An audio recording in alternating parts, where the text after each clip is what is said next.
You to get up now. I want all of you to get up out of your chairs.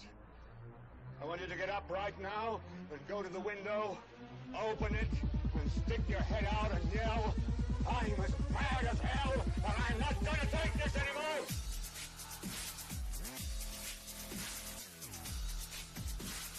First, you've got to get mad. I'm as mad as hell, and I'm not going to take this anymore! First, you've got to get mad. I'm as mad as hell, and I'm not going to take this anymore!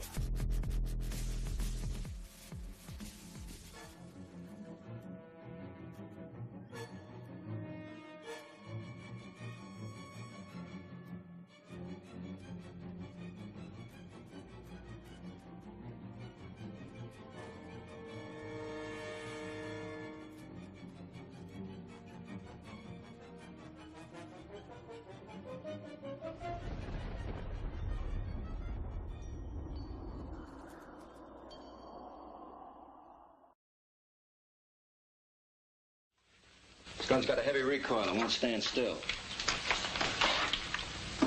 And we got just 3 seconds to nail the president. Just make my plans and carry him out. That's what John Wilkes Booth thought, too. Booth? I'm no actor. Busting my leg on a stage so I can yell down with the tyrants. If Booth wasn't such a ham, he might have made it. He got pretty far at that, though.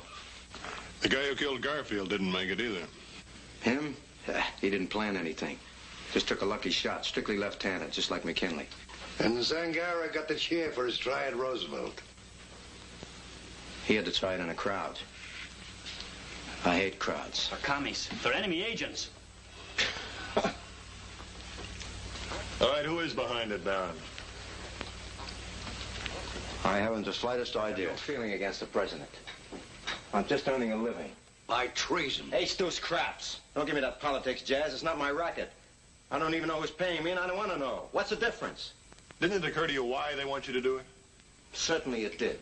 But that makes them suckers, not me. I'm the guy who's getting it made. 500,000 clams for absolutely nothing. Because tonight at 5 o'clock, I kill the president. 1 second after 5, there's a new president. What changes? Nothing. What are they paying for? Nothing. Otherwise, I wouldn't have taken the job, Sheriff. About 200 yards. Baron, isn't that a German rifle? Yeah. You know it? I know it.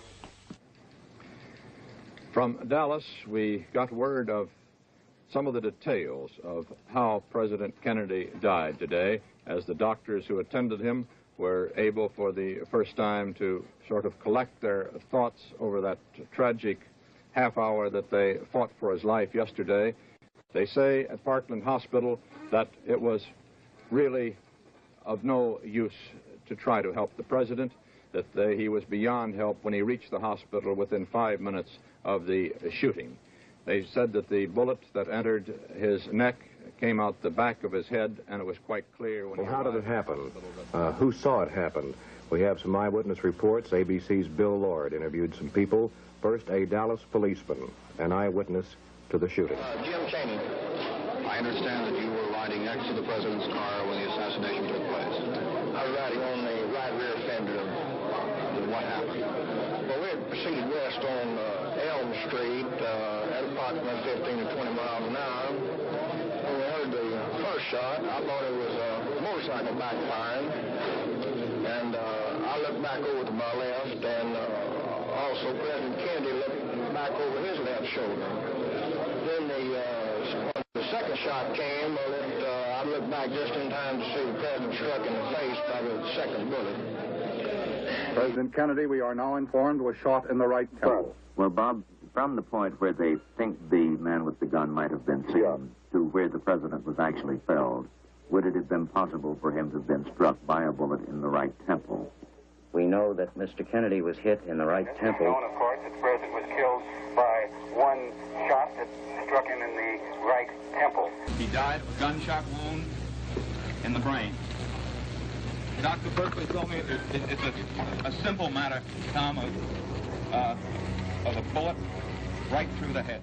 This hypothesis that the assailant was in the building I described is true, but this conflicts with the fact that the wound in the neck, the doctors say, was in the front of the neck, just below the Adam's apple. I was having lunch in the main cafeteria in the hospital when an emergency page arrived for Dr. Tom Shires, chief of surgery.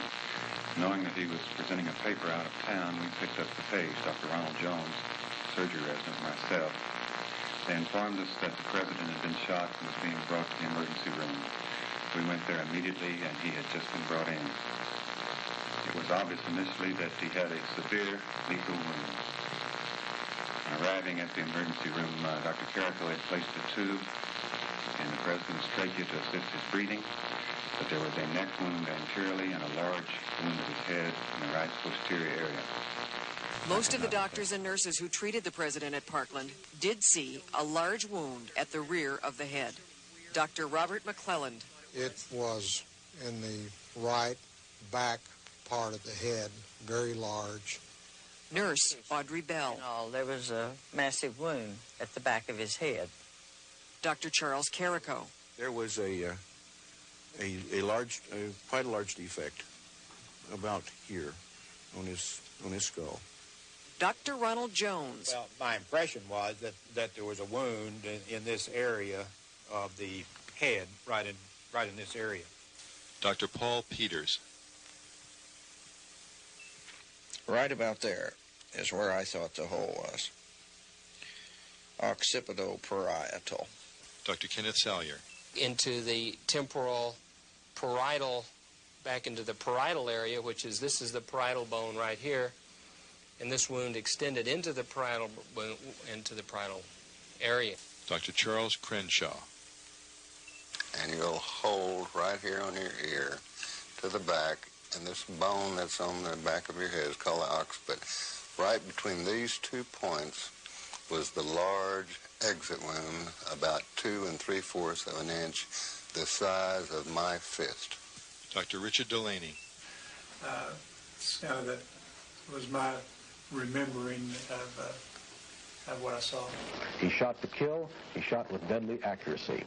Using a bolt-action rifle, he fired 3 bullets unusually swiftly, as if he had trained for this murder for a long time. A definite air of anticipation has built up here in downtown Dallas in front of the county jail. The county jail is where 24-year-old Lee Oswald is expected to be brought any time now.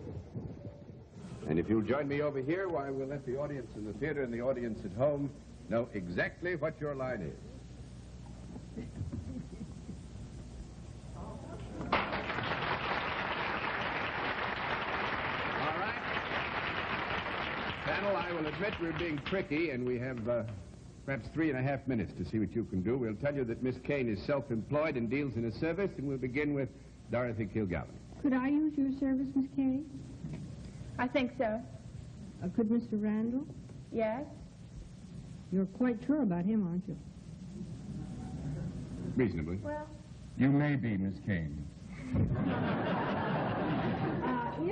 If we had need of your service, would we go to you rather than ringing you up and summoning you? Dorothy Kilgallen, sharp-witted TV personality and skillful journalist. From the 1930s to the 60s, Kilgallen was one of the most powerful women in print. With a single mention, the cunning columnist could make or break a career. She was a wonderful writer, wonderful reporter. Dorothy, stop the presses. Tear out the front page. Have I got a story for you? Is it bigger than a bread box? If you got on her bad side, she'd let you have it. This is Milton Berle. Oh, there's a product involved. Product? Corn. Dorothy was, despite the controversy that swirls around her, a very bright and very good reporter of criminal cases, one of the best ever. She had stumbled across something really big. She did know too much. Her death is very mysterious. I mean, if they killed the president, they're not going to worry about a Broadway columnist like Dorothy Kilgallen, right? November 1963, the country was thrown into turmoil when President John F. Kennedy was assassinated. Lee Harvey Oswald was accused of the killing. Then Oswald was shot dead by Jack Ruby. Entered Dorothy Kilgallen, star reporter and columnist for New York's Journal American. The inquisitive journalist landed a secret interview with Ruby during his incarceration in Dallas. The following March, Kilgallen wrote in her column, "The point in this historic case is that the whole truth has not been told." Biographer Johnny Whiteside. She was interviewing all sorts of people really deep into the case and running just series after series of stories in the New York Journal American that were asking a lot of seemingly unanswerable questions. She started saying, this has to be a conspiracy. But before Dorothy had a chance to publish her findings, the 52-year-old writer was found dead in her New York City townhouse. How she wound up that way is anyone's guess. I think it's highly suspicious that Dorothy dies after saying she's going to bust this case wide open and have the scoop of the century, the biggest story of all time. Are you an adorable gentleman who is noted for one particular feature?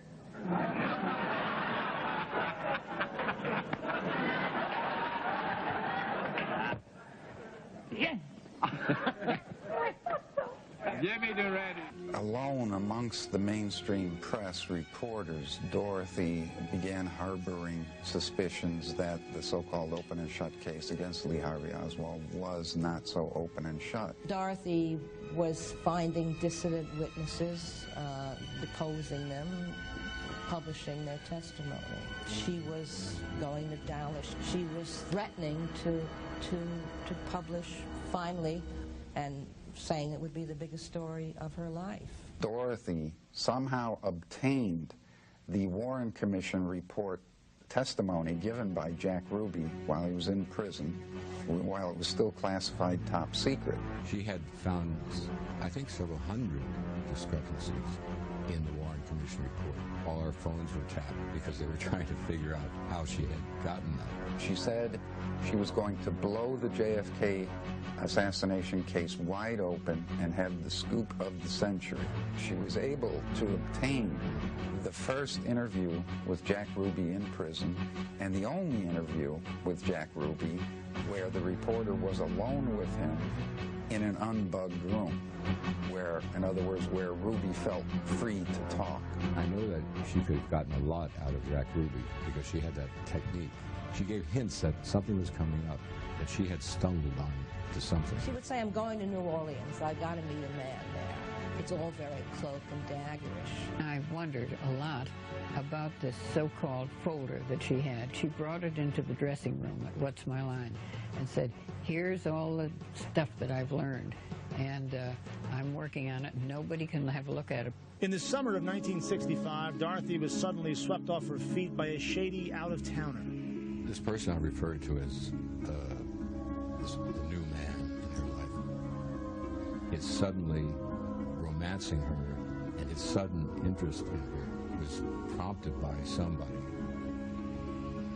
Not necessarily himself, but prompted by some faction. Through her research and the interview with Jack Ruby and the other witnesses that she had contacted, she was convinced that it was conspiracy. Kilgallen was racing to finish a book about the assassination titled Murder One. She was also in love again, this time with a mystery man from out of town. She was involved with this newspaper man from Ohio, and that made her terribly happy. Jean Bach's husband, Bob Bach, had a couple of cocktails with Dorothy on the night of November 7th, 1965. I knew she'd had the drinks with Bob. They'd been at Clark's. I think she said, just drop me off at the Regency. So she was having a late date that night. She was seen again at the Regency Hotel, which was said to have been the trysting place of herself and the out-of-towner. She disappeared into the reddish dark of the Regency Lounge, and that was the last time anybody who would admit to seeing Dorothy saw her that night. The next morning, the body of Dorothy Kilgallen was discovered in her Upper East Side townhouse. The official cause of death was later determined to be acute ethanol and barbiturate intoxication, circumstances undetermined. In other words, she died from too much pills and liquor. She was found dead in her bed with a book called The Honey Badger by Robert Ruark next to her open. She could not read without her reading glasses, and they were all the way across the room, far out of reach. A number of other people, including the medical examiner and the police detective, have made statements or allegations that the death seemed staged. And get this, without much poking around, the cops came to the immediate decision that Kilgallen's death was an accident. Dorothy was known to throw back a few drinks. Combine the alcohol with too many sleeping pills, and there you have it, case closed. But a more in-depth look at the facts reveals something interesting. Dorothy was not a smoker, and the medical examiner's report showed an inordinate amount of nicotine in her. What disturbs me is that there was absolutely nada investigation of her death at the time. The head of toxicology at the time had a beaker of extract from Dorothy's brain and stomach. It was kept virtually on ice. 13 years after Kilgallen's death, the beaker was still on ice. That is, until biographer Lee Israel did some digging of her own and had the extract analyzed. Substance from her stomach bespoke the presence of 3 different kinds of slow-acting sleeping pills, which is exactly what you would do, I suppose, if you were a kiss-and-kill kind of guy who was dispatched by the CIA or by whomever. A kiss-and-kill kind of guy like, say, the mysterious out-of-towner? If enough people believed that she had the scoop on what really happened, that would probably impel them into some violent action. So she had notes and notes and notes about it, which after her death disappeared. The file was supposedly very thick. It was suspected that it was either stolen or her husband had it and may have destroyed it. Her husband, Richard Colmar, the actor-producer, was asked what was in Dorothy's file. He said, "I'm afraid that's a secret that will have to go to the grave with me." And so it did. Colmar committed suicide in 1971. He has been at Dallas Police Headquarters about 1.5 or 2 miles from this location since his arrest yesterday afternoon for the assassination of President Kennedy. The police indicate that they are perhaps finished questioning Oswald for perhaps a short time, and we're expecting Oswald to be brought here to the county jail, which is where prisoners normally are. The president, 29-year-old Ricky White, says his father was part of a CIA plot to kill the president. CNN's Mike Capps reports. Ricky White and several investigators who've been following the case told reporters that Roscoe White was a CIA operative posing as a Dallas policeman. White produced documents he insists substantiate his claims. Faded messages from intelligence officials ordering the assassination. Messages refuted by CIA officials. There was a firing squad in Dealey Plaza on November 22nd, 1963.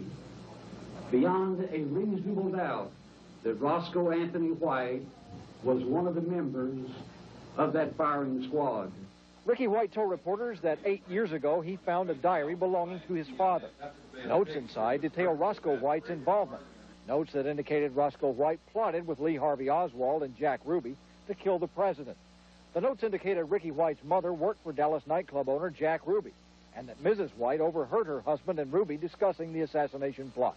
Ruby fatally shot Oswald to death of the Kennedy assassination. It's something that I would not share with anybody else besides myself. When I found the diary, that it was shocking, most incredible that one individual in this room could ever think. Because this guy never gave the impression of being a bad guy. Ricky White says the diary indicates Oswald was a part of the plot but did not fire any shots. White also says his father is the one who really killed Dallas police officer J.D. Tippit, the policeman who it is long thought caught Oswald after the assassination, but allegedly was gunned down by the escaping Oswald. White told reporters Monday that his father set up on the grassy knoll behind a big tree and a picket fence along the president's parade route. Other CIA operatives, using code names, set up in the records building and the school book depository. There were 6 shots fired totally in David Plaza. 2 came from the book depository, which his name was Lebanon. The man in the record building was Saul. There was shot 2 shots, 6 shots fired total. Ricky White says his father died suspiciously in a fire at his job in 1971. White believes a witness elimination team activated after Kennedy's death killed his father. And White says his father's diary disappeared after an FBI agent looked at it. What I heard today does provide, in some instances, plausible sounding answers to some of those questions. And I think it bears further closer look. Other experts who studied the assassination disagree. You know, people want to believe this story. They want to believe it's a conspiracy, and they're going to believe it. This one, some others, they're over 300 of them now, and so I guess everybody had a little fun out of it. Ricky White wants this information and the entire case turned over to the Texas Attorney General, apparently not trusting federal investigators. But no matter the outcome, White believes his information will not solve the Kennedy assassination case. Mike Capps, CNN, Dallas. Ricky White has a startling theory on the assassination of John F. Kennedy. He says his father, with 2 other men, fired on the presidential motorcade on that fateful day in Dallas. It is his claim that his father, Roscoe White, was actually the one to fire the shot that mortally wounded the president. How'd you find this out, Rick? It was in 1985 when I had come across a part in the diary, but I found the diary... Your father kept the diary? Yes, sir. I found the diary in 1982 when my grandfather had passed away in Paris, Texas, and from that point on, I took the diary back to Midland, Texas with other material that was located in the footlocker that I found there in Paris. This is your father now? Yes, sir. My father's footlocker that he had placed there at my grandfather's place in Paris, Texas. I see. So you went to your grandfather's place. Your father was still living? No, sir. He was killed in 1971. Okay. So he was dead a long time then. Yes, you were a young man? Yes, sir. How old were you when he died? I was 10 years old. Okay. So you go to your grandfather passes away, you go to your grandfather's house, collect all this stuff, and your father's stuff was there. Yes, sir. And 3 years, call me Larry, okay? Okay, Larry. 3 years later, you find what? 3 years later, I come to a part in the diary. It was an everyday event that he would place into the diary. He was a police officer? He was a police officer for the Dallas Police Department, and I come across a part in the diary where it stated that him and 2 other men were in a part of the assassination. He was, it started out that himself was Mandarin, was located behind behind the stockade fence, and that Lebanon was in the 6th floor book depository. That would be Oswald. No, Oswald was not one of the shooters in the Kennedy assassination. Oswald was probably in the book depository, but was not one of the shooters in Dealey Plaza. Saul was on the top of the records building, and what they had was a triangular shooting fire at the motorcade. That's the diary date of Friday, November 22nd. Yes, sir. What did he have on November 21st? Did he write, tomorrow we're going to kill the president? No, he never did. What he had stated was that him and a few other men had met the day before and had corroborated the plans before the next day, and that was what the assassination would be, the November the 22nd. Did he enlarge at all on who Lee Harvey Oswald was and how that whole scenario took place? No, sir. No, Larry, no, he never did. He just said he shot and 2 other guys shot. That's correct. Did he write why they shot? Yes, because the men in the buildings would be diversion for the man behind the picket fence. And what it would be is they would fire first, giving the diversion of the people maybe looking up towards the buildings when he would fire the fatal shot to the throat. Your father was how old? He would have been 28 years old at the time. Why did he want to kill the president? He was asked through Naval intelligence, which was a right wing of the CIA at the time, to eliminate a national security threat. What took you 5 years to give us this diary? It took me a long time to be able to corroborate the story, to be able to find other people that my father was involved with. You mean you went on a 5-year personal investigation? No, sir. I was on a full-time job basis. I had to do it on a personal venture until 1989, and that's when I started doing this full-time. Why didn't you think of taking it, say, to the Dallas Times-Herald or Dallas Morning News or New York Times or Washington Post or CNN or somebody and say, look what I got here. Let's go.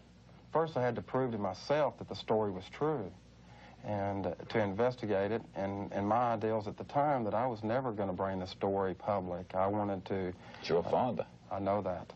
And it's hurt me very deeply to come forward to tell the story. What proved it to you? It was the diary in 1985. I know, but you said you had to go out to prove it. Was there any... Yeah, when I started investigating the Kennedy assassination, corroborating through other individuals that my father was plotted into the assassination, is when I came forward to a businessman in Midland, Texas, and asked him if he would be interested in hearing the story, and he was. And at the time, it was just strictly a one-on-one individual that he was interested in finding out who was involved in the Kennedy assassination. Where's the diary now? I would believe that now it would be in the possession of the FBI. Did you turn it over to them? No, I did not. How did it disappear if it was in your possession?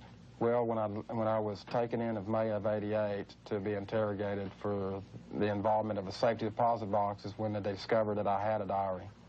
And then I had already left the federal building. I had gathered all the material up. Oh, you were being investigated because you took something from a safety deposit box? No, sir. I was investigating a safety deposit box that my father had left. And they stopped you from doing that and took the diary. We have some statements here if you'd like to comment. Bobby Ray Inman, former CIA deputy director, after examining the messages that Roscoe White allegedly received from the CIA, said they are not legitimate. His reaction is that the information you gathered was a forgery or invalid. That's incorrect. I have never forged anything. I've only found facts. And this You got CIA stuff, information? I have John Stockwell, a former CIA director at the time, stated that he was 90% sure that it was corroborated, that they do look genuine. The FBI says that they received this information in 1988, as you state, but, quote, determined that this information is not credible, end quote. That's what they had told me in May of '88 when I was in there being interrogated. They denied me. They told me it was not true, and I'd known then at that time that I was not going to get any cooperation of the Federal Bureau of Investigation. And the Dallas Police Department told the producers of Larry King Live that it was unlikely your father would have been on day work at that time. He would probably still be in the academy. The Dallas Police Department does verify that he was employed. Well, that's correct, but my father did not go to the academy until after January of 1964. So he was employed with the Dallas Police Department 3 months prior to him going to the academy. As a patrolman? No, sir. He was in the crime scenes as a photographer. We'll be right back with Ricky White. We'll include your phone calls. This is Larry King Live. Our guest is Ricky White, the 29-year-old oil equipment salesman who has just come out with this story. By the way, people backing his claims are his mother and your father's preacher, right, as well as the JFK Assassination Information Center. Right. Your mother says that her husband killed the president. That's correct. Why didn't you forget all this, Rick, and burn the diary? Well, it was because of my mother that I'm standing up and telling the people today. It's because that without her pushing me on and wanting the story to be told is the reason why I'm trying to tell it. But if everything jives and we now accept this, you have taken and painted your family, the father, you're in the mode of John Wilkes Booth, among the worst of our citizens ever, to kill a president by shooting him from behind. But it'd be worse not to tell the story and hold it behind. It is better to tell a story and let the people know the truth. And the truth is what tells for it all. Jonesboro, Georgia, hello. Yes, sir. I'd like to know if this is propaganda for a movie, and if it's not, why would he disgrace his name? And is this going to be a movie or a book? Neither one. We strictly went public for the safety of my family and everybody that was involved in it. Oh, you feared for your lives? That's correct. Laurel, Maryland, hello. Yes, Larry. How you doing tonight? Fine. I was asking, I saw his press conference, and he stated that the government told his father to do it. Why would the government tell his father to kill the President of the United States? Because he was a national security threat to the government at the time. You mean the CIA wanted him eliminated? There are many who thought that. Jim Garrison, now judge in Louisiana, thought that the CIA wanted the president eliminated. They thought it was the right-wing element of the CIA. That's correct. The right wing from the CIA. It wasn't actually the CIA. It was people that was above him. Did you talk to your mother about him, your father, and why, did she know he was going to do it that day he did it? No, she sure did. And I think she had the emption because she had overheard in 2 different conversations with Jack Ruby that they were plotting to eliminate John F. Kennedy. Your father died how many years later? He died in 1971. And 8 years later? Yes, sir. Of natural causes? No, he was an explosion at M&M Equipment Company, and it was a false... it wasn't... he basically had gone on a break for about 15 minutes and had returned, and somebody had cut in the acetylene hoses inside there, and the room had filled up with acetylene. And there was a 5-gallon gas can that was delivered from Aero Chemical that was placed up under the welding table. And when he arched a splint and it You're exploded. saying they killed him? That's correct. Are the other two people, too, who are in the diary? We have no earthly idea. We're right now in the research of finding those two men. We'll be back. Joining us now is Baptist minister Jack Shaw. Jack was at Roscoe White's deathbed. And, Jack, I understand Roscoe actually lived for about 48 hours after his accident, and you were able to talk to him. What did he tell you? We talked about several things, but at the beginning of the conversation, he talked about what happened. We discussed that, and he said that he had gone on a break, and he came back off the break, and there was under the bench, there was a can that he was in a hurry to get home that day, and he fired up the welding torch, and the explosion happened. And he also said that he saw someone leaving the scene in a hurry when he was coming back in from the break. So the point was, he indicated to you that he believed that this was not an accident. Yes, he indicated that to me, yes. Okay, now I know that you also made some 40 or 50 hours of audio tape with Roscoe's wife, Geneva. What did she tell you in your hours of interviews? Well, we talked about a lot of things, but she talked about overhearing her husband and Jack Ruby talking and about the assassination, things like that, and we talked about many events that transpired after the assassination. Now, Jack, I understand that Geneva told you that she had a conversation with her husband where Roscoe told her why he was going to assassinate President Kennedy, that he was going to do it, and why. Yes, she did. She said that Roscoe told her that Kennedy has been a pretty good president, but he has to die. He didn't carry out his own orders, and if I don't carry out my orders, I'll have to die too. This is pretty amazing stuff. Do you believe her? I've said all along that I've been placed in a unique position, and I don't know exactly why I've been placed here, but I'm hoping that someone will come forth with evidence that will confirm what I've been told. That's what I'm hoping for, and that's what I'm praying for. And until that happens, I have to remain open about this. I see, and once again, this is based on your interview with Roscoe White's wife, who has since passed away. Jack Shaw, thank you very much for being with us and sharing that information. Jack was interested to learn that Roscoe White was knowledgeable about photography, and in fact, he was slated to become a police photographer. Jack began to look at the Oswald backyard photos with that in mind, and he was amazed at what he found. I believe that people may have been too hasty in writing off the Roscoe White story. There are parts of it which I think may be true. While there's no solid evidence linking Roscoe to the deaths of Kennedy and Tippit, I think he may have played some role, perhaps a minor one, in the conspiracy which resulted in Kennedy's death. I believe Roscoe White was placed on the Dallas police force to help frame Oswald for the assassination. Notice that the person in the backyard photos has a broad, flat chin, while these pictures of Oswald show him with a pointed, cleft chin, not at all like the one in the backyard photos. Now look at the chin of Roscoe White. Whose chin most closely matches the one in the backyard photos? When I first saw this photo of Roscoe White and some companions on a beach, I immediately noticed Roscoe's thick neck, square chin, and broad shoulders. I also noticed how Roscoe stands with his weight on his right foot. White was about the same height as Oswald. In fact, there were many physical similarities between the two, with the exception of the neck and chin. Roscoe had a thick neck with big sloping shoulders, while Oswald had a thin neck with narrow shoulders. When I enlarged the photos of Oswald and Roscoe to the same size and laid one over the other, I was astounded to find that the height, posture, and even some features are an identical match.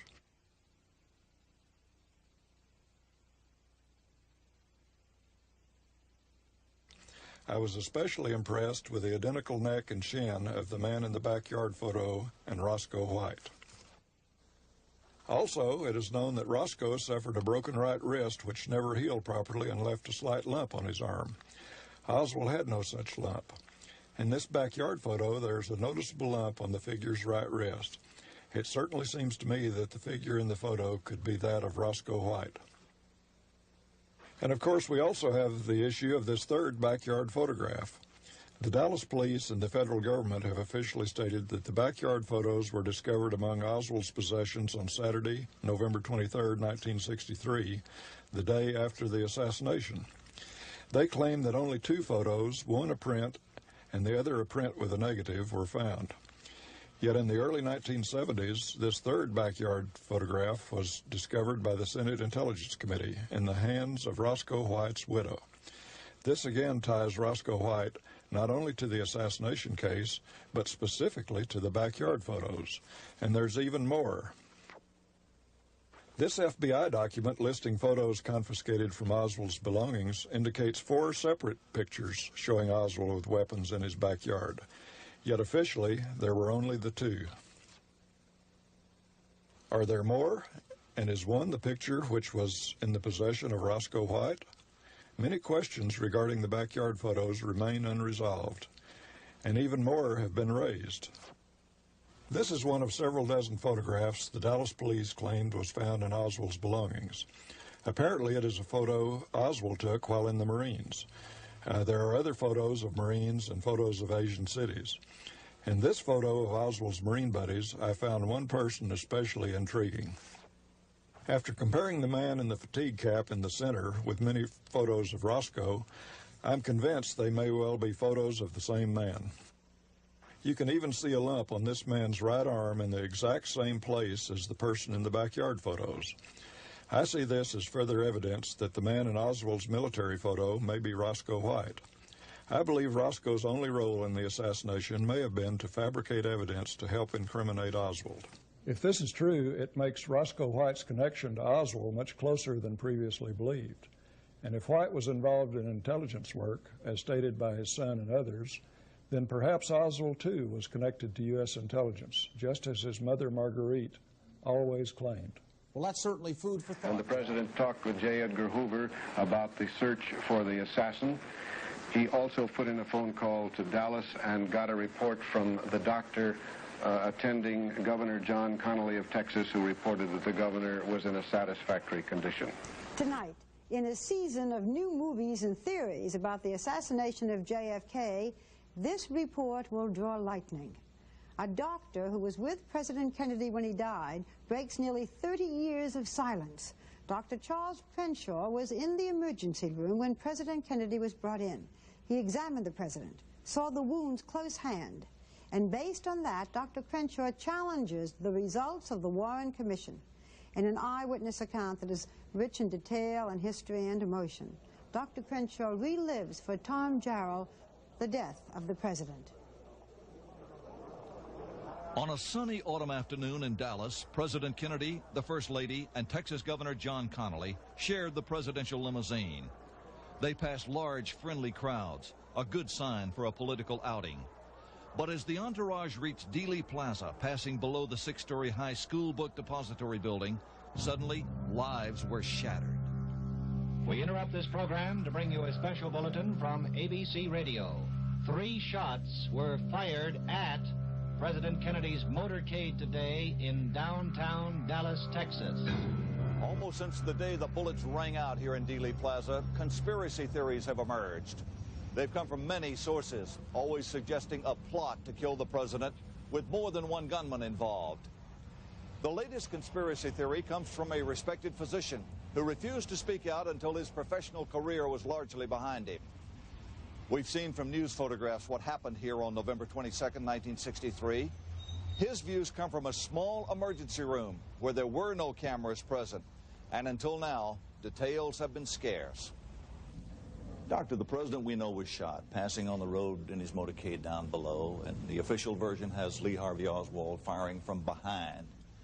From what you say and what you're describing, he was shot from the front. That's correct. Meaning there had to be 2 gunmen? At least 1, and maybe 2 more. And you believe that? I'll always believe that, because of the wounds that I observed at Parkland Hospital. Most important. Today, Dr. Charles Crenshaw is chairman of the surgery department at John Peter Smith Hospital in Fort Worth. But in the early 1960s, he was a 3rd-year resident at Parkland Hospital in Dallas, assigned to the trauma team, where he had observed hundreds of gunshot wounds. Let's recall the scene that day. A bewildered First Lady, her clothing splattered with her husband's blood, stayed by his side as he entered the hospital.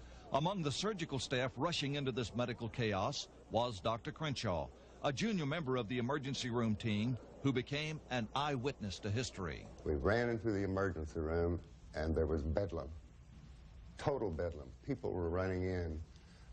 People were crying.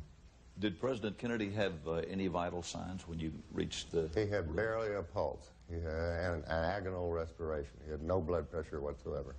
Did you see the tide, his life, in effect, running out? Yes. However, God love him, Malcolm Perry, he didn't want him to die as much as all of us. He started closed chest massage, pumping on his chest, trying to make him come back or resuscitate the heart. After the medical team had done their best, had worked as hard as they could and realized it was hopeless, was there time for tears among those who had put so much emotion and effort into this? Just before the cleanup really started, there was blood and bandages on the floor. His back brace was askewed on the wall. I think it got to me the most when I looked and saw the red roses of Mrs. Kennedy in the kick bucket there at the head of the table.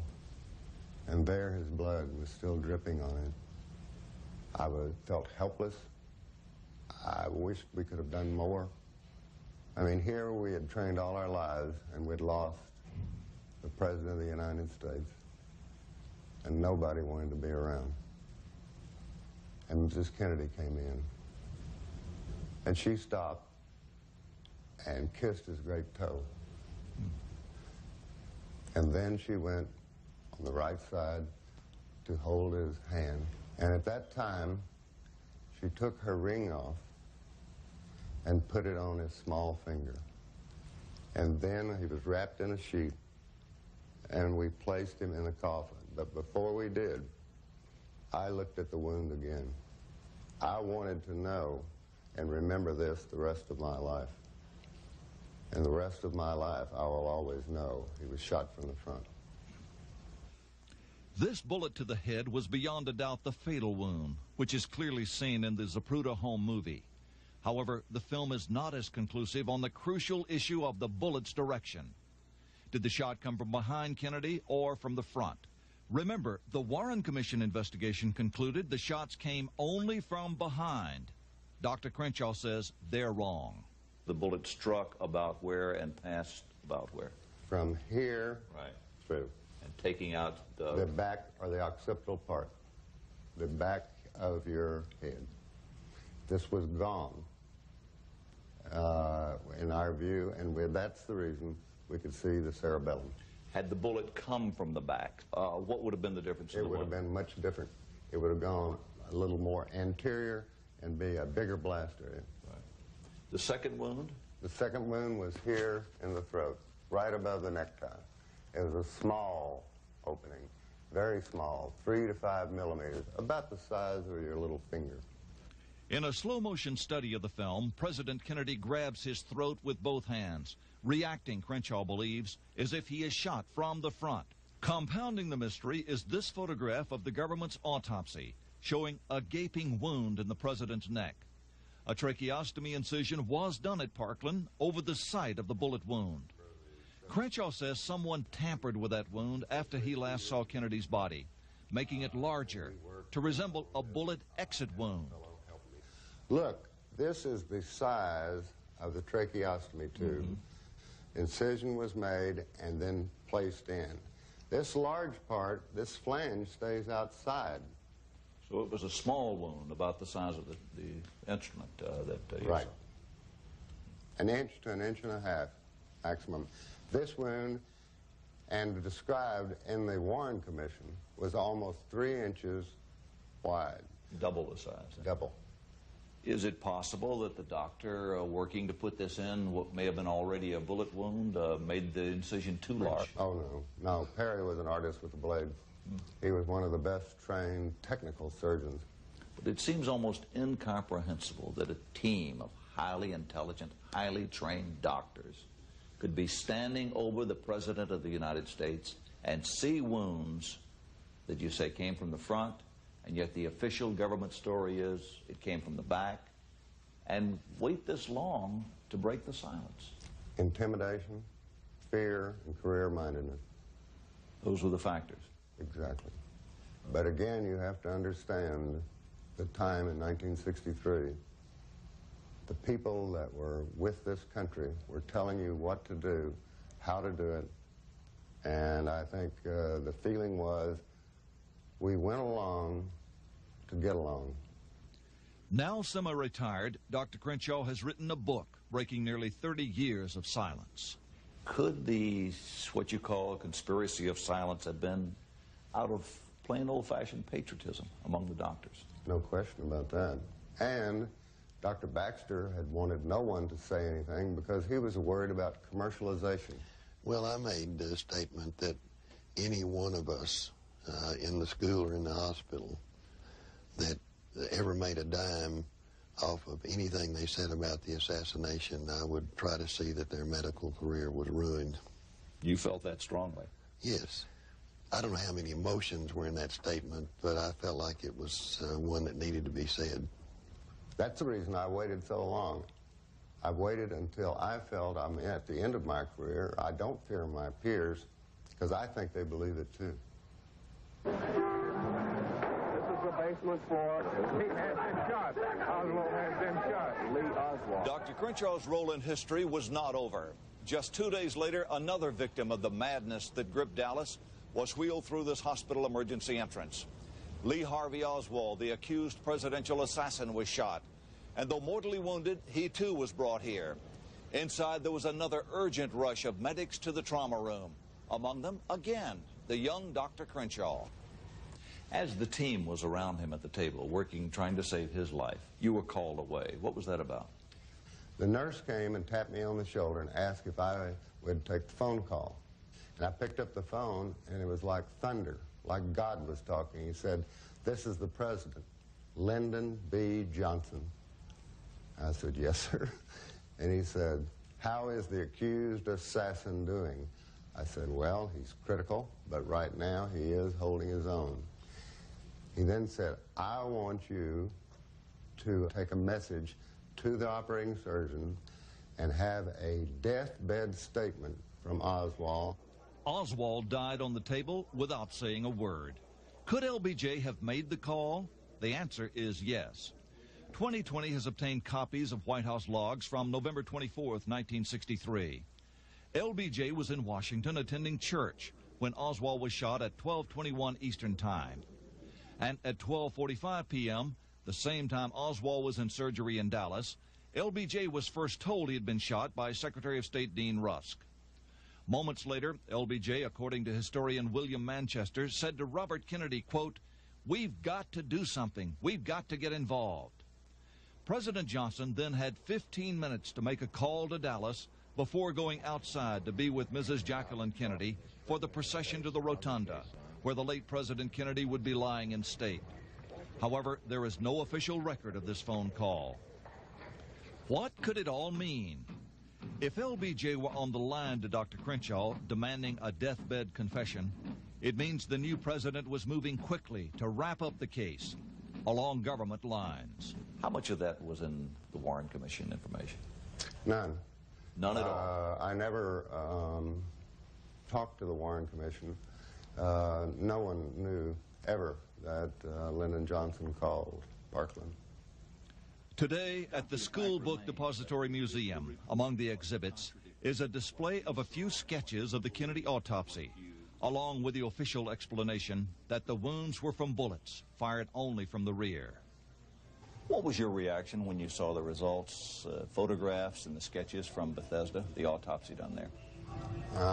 It was beyond disbelief for me. I could not believe that a real pathologist would put out something this poorly. Was this the same man you saw as far as John Kennedy, the same body that you observed? Not from the pictures that I saw. And I put him in the coffin. So you say their report, in effect, is a fraud? I say that it's wrongly done, and the way it was done, maybe they were directed to do it that way.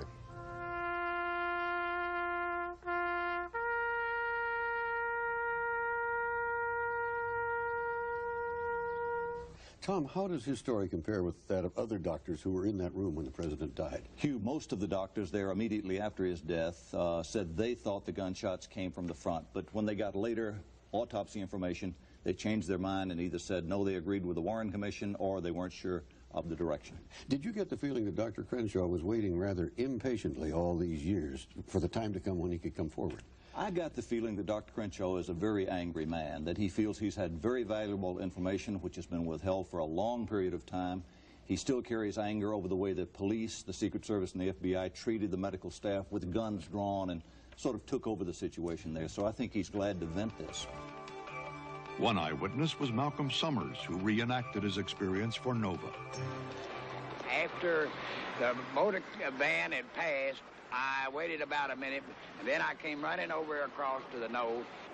When I got here, I was stopped by a person in a suit with an overcoat over his arm, thrown over his arm. Also had a gun under his arm. It looked like a little machine gun to me, a small machine gun. Malcolm Summers was one of several eyewitnesses, including at least one Dallas policeman, who ran into people claiming to be federal officials and who were never found. Chief Counsel for the House Assassination Committee, Robert Blakey. A careful examination of where all of the Secret Service agents were that day and their duty assignments indicates that no Secret Service agent was in that area. Hello, police operator. Go ahead. Go ahead. It says news. Hello, we've had a shooting out here. Where is it at? It says news and police radio. What location? Between Marsalis and Buckley. It's a police officer. Somebody shot him. What's it? 404 10th Street. 78. It's in a police car. Number 10. 78. 78. Hello, police operator. Did you get that? Police officer, 510 East Jefferson. Researcher Dale Myers investigated the Tippit shooting. He certainly couldn't have gotten here unless he got a ride. Some people have conjectured that it was possibly a conspiratorial pickup. Whether the driver was a co-conspirator or a casual passerby is still a mystery. Killer gets to about this position on the sidewalk, and Tippit's patrol car pulls to the curb and either calls him over to the curb or the man comes over by himself and leans to the window and talks to Tippit through the vent window for 10 or 20 seconds, very short. And Tippit gets out of the patrol car, and as he does, the man steps over to the front of the hood here, and as Tippit gets opposite him, he pulls a gun from under the jacket, fires 3 shots across the hood, knocking Tippit to the pavement. Then the man starts to leave, hesitates at the back of the car, walks around behind the car, comes up to the front of the car, stands over Tippit, and shoots him in the head. There was a struggle at the time of the arrest. There was a struggle in the Texas theater when a Dallas police officer was arresting him, and the pistol was snapped at another police officer's head and didn't fire. At that time, a scuffle ensued inside of the Texas theater where he was arrested by 6 officers. Sir, had that pistol been previously discharged? Yes. Twice. After the shooting, police found shells at the scene. They went on the radio and said there were 38 automatics. Later, Oswald's arrested with a revolver that fires 38 specials, a shell that's clearly about a 1/4 inch longer. Besides, they're clearly stamped on the bottom. One says 38 special, one says 38 automatic. He was taken from us by the fatal bullet of a poor, confused, misguided, ungodly assassin, as was the President of our United States. We think it's appropriate to mention that during the services, the pastor C.D. Tipps, Jr. mentioned that J.D. Tippit was an outstanding police officer and also a good family man, a man of deep character. To many people, he was an average American, a good friend. In addition to his work with the Dallas Police Force, in the evenings, he was employed at a donut shop, and on Sundays, his normal day off, he worked at a theater. The Soviet news agency TASS, in its home service, a Russian language service, has reported the following. It is accusing the American police of trying to implicate the Communist Party in the assassination of President Kennedy. It made this comment: "The more details are reported," said TASS, "the darker and more suspicious the whole case is." It said serious commentators are not putting faith in the police story about left-wing elements being responsible for this monstrous crime. They continue to await the results of further investigation. That is the report from the Soviet press service TASS, so far carried only in the Russian language inside of the Soviet Union. In my opinion, he wouldn't have had that. He would have been forced to instruct the jury to return a verdict of not guilty on the ground of insufficient evidence, because under Texas law, Article 714 of the Code of Criminal Procedure, a wife cannot give evidence against her husband, nor can she give leads that leads to the development of evidence against her husband. And the primary evidence that was so damaging against Oswald, connecting him with a rifle, all came from Marina Oswald. When the picture is enlarged and lightened, we can see into the windows of the book depository. We will now zoom into the window at the western end of the 6th floor. This pair of windows is on the extreme opposite end of the depository from the so-called Oswald window. As mentioned, this window has always been cropped out whenever this picture has been printed. We begin to see the image of the face and shoulders of someone in the 6th floor window. Enlarging the image even more, we can clearly make out the shape of a face: the hairline, the forehead, the eyes, nose, mouth, the shoulders. The white spot over his left shoulder is a light fixture on the ceiling. Because of the considerable degree of enlargement of this picture, there is a vast amount of photographic grain. This makes it very difficult for some people to see detail within the photograph. By adding an overlay of an artist's reproduction of the facial features, we can see details that don't reproduce well on videotape. Again, without the overlay. Once again, with the overlay. And without it. The lighting fixture is still on the ceiling of the depository to this day. Zuerst, ich bin aus allen Wolken gefallen, als ich einmal in Maritas Wohnung war in New York, und sie hatte so viele Schuhkäste mit Bildern. Und einmal nahm sie ein Bild daraus und sagte: "Hier, Joe, das wird dich interessieren." Ich guckte dieses kleine Bild an, so 5 Personen, Marita mit 4 anderen, guckte auf das Bild und sagte: "Das ist Oswald." Lee Harvey Oswald, der Kennedy ermordet hat. Und Marita sagte: "Er hat nicht Kennedy ermordet, er hat Kennedy gern gehabt.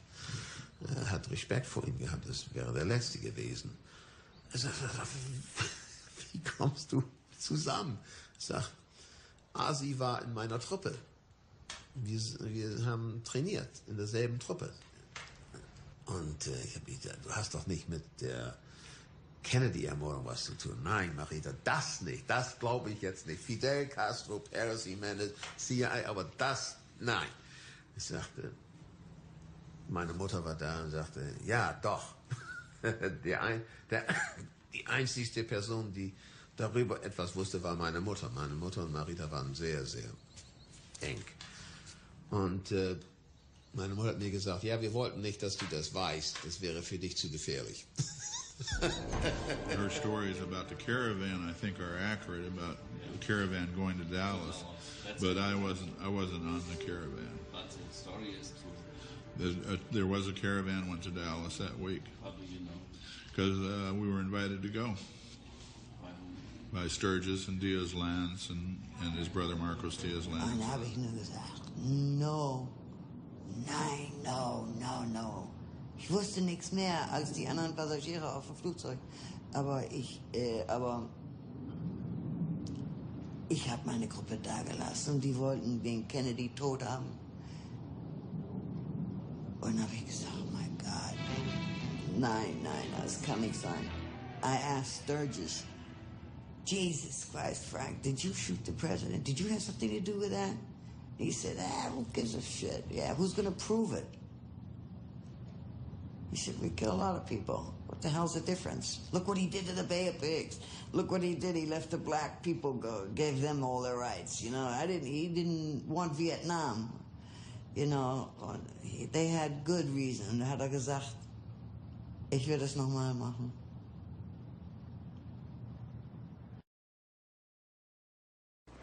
Texas School Book Depository, Elm in Houston. I went to work there yesterday. Here's the depository. In order for the motorcade to pass it, they'd have to make a jog right on Houston Street and left on Elm here, and then through the underpass to Stemmons Freeway. Isn't that a long way around to nowhere?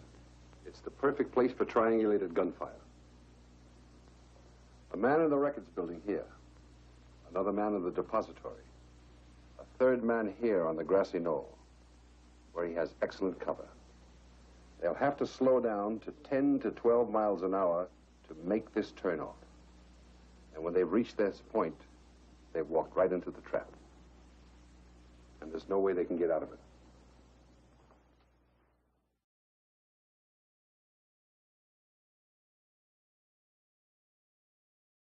Interesting man in the world, Jim Mars.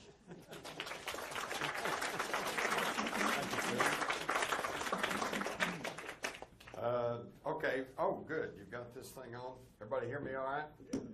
Great. Howdy. Howdy. Come on, we're in Texas. Howdy. Howdy. There you go. All right. It's a pleasure to be here. Thank you. And I particularly honor each and every one of you for getting away from that idiot box and coming out somewhere to try to find out what's going on. I have been asked over and over and over through the years, will we ever know the truth about the Kennedy assassination? Well, the answer is you already know the truth. It's simply that the media, my media, that I pledged myself to as a journalism student, worked in for 50 years, is no longer there. I trained and committed to be a journalist, but I didn't leave journalism. Journalism left me. There are no more journals. There are only corporate advertising delivery systems, okay? And I want to tell you one of the absolute worst of them is right here in your little town, the Dallas Morning News. What a crock. And I know this because I have worked hand in glove with a lot of their reporters over the years and then competed with them on news stories. So, will we ever know the truth about the Kennedy assassination? Okay, well, I'm going to tell you the truth tonight, and but here's the thing. If I tell you right now, then your question's going to be, do I want to trust Jim Mars or not? And I don't want that. What I'm going to do is I'm going to run through some factoids that you have probably not been told about. Some of this you're going to know, some of it you don't know. And when I get through then, if I've done my job correctly, you're not going to have to worry about, do you trust me or not? You're going to know for yourself because you're going to see the information for yourself. But we got a long way to go, short time to get there, so let's move right along. First thing you have to understand, some of you older folks will know this, Dallas, Texas in the fall of 1963 was just an entirely different time and place, okay? There were still colored and white restrooms in the public buildings, drinking fountains, okay? If you wanted to be a Dallas cop, it helped if you were a member of the Ku Klux Klan, or at least the John Birch Society. Very right-wing city. Adlai Stevenson had been spit on, hit with a sign here just a few weeks before Kennedy arrived. Okay, it's just a whole different time and place, so you have to understand that. Here we see a picture of Jack Ruby's Carousel Club, kind of a sleazy joint downtown there on Commerce, right across from a parking lot from Abe's Colony Club. These were what were known as after-hours clubs or brown bottle clubs. There's another thing. I've always used this as a little secret test question for people who said, oh, yeah, I was there. I know all about it. I say, okay, well, look, hey, did you ever go have a martini in the Dolphins Hotel bar? Oh, yeah, I was there lots of times. Well, I know they're lying because, think about it, folks, you couldn't buy a mixed drink in Dallas in 1963. You couldn't buy a Coors beer in Texas in 1963. Okay? Different time and place.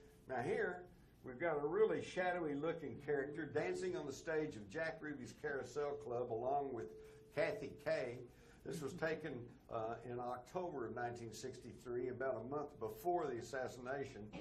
But the only thing I can tell you for sure is he was not connected to the assassination, because that's me.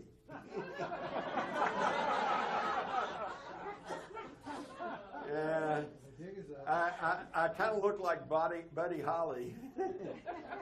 And I was a sophomore at North Texas at that time, already on a degree plan for journalism, and I had a couple some roommates that were from Dallas, and we were always arguing over what was better, Dallas or Fort Worth. I won't go into that, seeing how I'm in front of a Dallas audience. But so they would bring me to Dallas and show me around, show me where everything was, and so they had taken me to the Carousel Club. I was there a few times. The thing I want you to understand is I met Jack Ruby, okay? I was on a degree of journalism. I knew what was going on. I knew about the Citizens Charter Committee, and Eric Johnson, and the people that were running Dallas, and Amon Carter, and the people that were running Fort Worth. I already was aware of all this, but I was not part of it, so I have no grudges, no axe to grind, no agenda to try to push. But I was aware of all of this. I was told by fraternity brothers, if you want to get in a high-stakes poker game, go into Dallas, go to the Carousel Club, look up Jack Ruby. They said, but be careful. He's connected to the underworld. The underworld. Again, different time and place. We had never heard of the mafia. We didn't even know the mafia existed down here in Dallas at that time. Most people did not know the CIA existed. I was aware of the CIA because I was a journalism student. I was well-read. I knew we had a secret intelligence agency called the Central Intelligence Agency, but I didn't really know much about it at that time. Just like today, most of you probably don't know very much about the National Security Agency, which is 3 times larger than the CIA. All right? So anyway, you have to put it into the context. So we moved to Dealey Plaza. Now, most of you have been through Dealey Plaza, so I'm not going to spend a lot of time describing that. This is a photograph taken by James Alkins, an Associated Press photographer, right at the time of the gunshots. You can see Kennedy's hand is up near his throat. He's already clutching, come on, my stubby little fingers. Jackie's white gloved hand is on his arm. His Secret Service agents are all kind of looking around like, what was that? The only one that seems to be looking at the president is Clint Hill, and he was not even supposed to be there. He was assigned to Jackie Kennedy, and at the last minute she said, I like Clint Hill, I want him included on the detail. And so at the last minute they put Clint Hill on there, and if you remember the Zapruder films, he was the only one to react and jump off and try to race towards the president's car, jump on the back in a futile attempt to save the president. Now, while his people are kind of looking around like what's going on, we see the door to the Secret Service agents following Lyndon Johnson. Here you can see Lady Bird, and you can see Ralph Yarborough. Johnson's in there too. They're already reacting. Well, they sure are on top of it. One of the reasons that the Kennedy's Secret Service detail didn't react very well at the time of the assassination was because, contrary to Secret Service regulations, they were drinking till 5 or 6 in the morning that morning over at the Cellar Club in Fort Worth, run by Pat Kirkwood, better known as the Jack Ruby of Fort Worth. And I got to know Pat pretty well. And here's another little piece of information about how that they have been lying to you all along. When the Warren Commission came along, the Secret Service regulation said if you're on 24-hour duty, travel duty away from Washington, that's considered 24-hour duty. You are not to drink, okay? And yet they were drinking at the press club. I know that because I later was a president of the press club. And when it got to be past midnight and the Liquor Control Board said you can't serve any more drinks, then they called up Pat Kirkwood and he said, oh, bring them on up. And they went to the Cellar Club and they were there till 5 in the morning drinking Salty Dick's, which was Everclear and grapefruit juice. And yet when the Warren Commission met, head of the Secret Service said, well, they felt so bad about losing the president, I didn't want to prosecute them for drinking, when they shouldn't have been, so we're not going to do anything about that. And Pat Kirkwood and a couple other people signed affidavits, said, well, they couldn't have been drinking at the Cellar Club because we didn't have a liquor license. This is true. But it didn't stop them from giving you liquor, all right? And how do I know that? Because I went there and got the liquor, all right? I was, even back in high school, back in the 50s, I was in a junior achievement program, and we got to publish a whole teen page in the Star-Telegram. That's where I got to meet a lot of the reporters, photographers, and some of the news editors, especially the ones that were handling our teen page. And then after work, I'd go hang around with some of the older reporters, and they'd take me to the cellar. And since Pat Kirkwood knew we were reporters, he didn't care whether it was underage or not. He'd give us the hard liquor too, just like they would to the cops and to the, I mean, it was just a corrupt, this is the way it works, okay? And I'm just telling you all the truth so you understand how this works. I would also point out this figure in the doorway of the Texas School Book Depository. Well, now the shots are being fired, so obviously it can't be Oswald. And by the way, and there's more on this later, but you'll notice that from the 6th floor of the School Book Depository, there's no line of sight through this tree. Now, if you look closely, it's a guy with a white guy with a high forehead, a model shirt, and open to the navel, white T-shirt on underneath. Exactly the configuration and the clothing that Lee Harvey Oswald was wearing a couple hours later when he was arrested. Now, the government tries to say that it was Billy Lovelady, and here's a shot of him that day with his big old check shirt and his heavy growth of beard and his shirt buttoned up to the top. But nevertheless, they say, well, that's Billy Lovelady. I won't dwell on this because who knows from a photograph, but just to show you that there is a question. His mother, Marguerite Oswald, always said, that's her son Lee in the doorway. Well, obviously, if he's in the doorway, he can't be on the 6th floor shooting. This photograph was taken by a man named James Powell, who happened to be an Army intelligence agent. We know he was there because he made the mistake of going in the School Book Depository, and he got trapped when they sealed the building, and he had to show his credentials to get out. He became part of the official record. Now, you may be asking yourself, what is an Army intelligence agent doing in Dealey Plaza taking pictures of the facade of the Texas School Book Depository prior to the assassination of President Kennedy? It's a damn good question. It's never been answered. Now, here we see a picture I made from that 6th floor window. Here's the floor. It's only a foot up here. The window's only half open. And again, you can see there's an overhead sign. That's where the first shot struck. And you can't get a line of sight because the tree's in the way. Plus, you got these two-inch pipes to the left of the window, making it very difficult for someone to kneel or lie down or try to aim the rifle off down the street. You also notice the Warren Commission published this and said this is what the sniper's nest looked like. And yet the Dallas News published this picture. A man named Studebaker, who was shooting for the government, said as late as Monday following the Friday assassination, he was up there moving the boxes around and taking pictures of them. You cannot count on any of that evidence. Here we see all the immediate witnesses at the time of the shooting as he moves on down the street. I pay particularly attention to this guy holding an umbrella in the normal umbrella position, and this guy perpendicularly to him standing here with his arm raised. Some of the other pertinent witnesses, Charles Brim, Beverly Oliver, Gene Hill, Mary Mormon, the Newman family, they're all here. Okay, as Kennedy approaches that Stemmons Freeway sign, he's waving. Everything seems to be okay. As he passes behind the sign, you can see the umbrella now has moved halfway up the sign. So the guy with the umbrella who was standing like this is now pumping that umbrella up and down and twirling it, as you can see on the Zapruder film.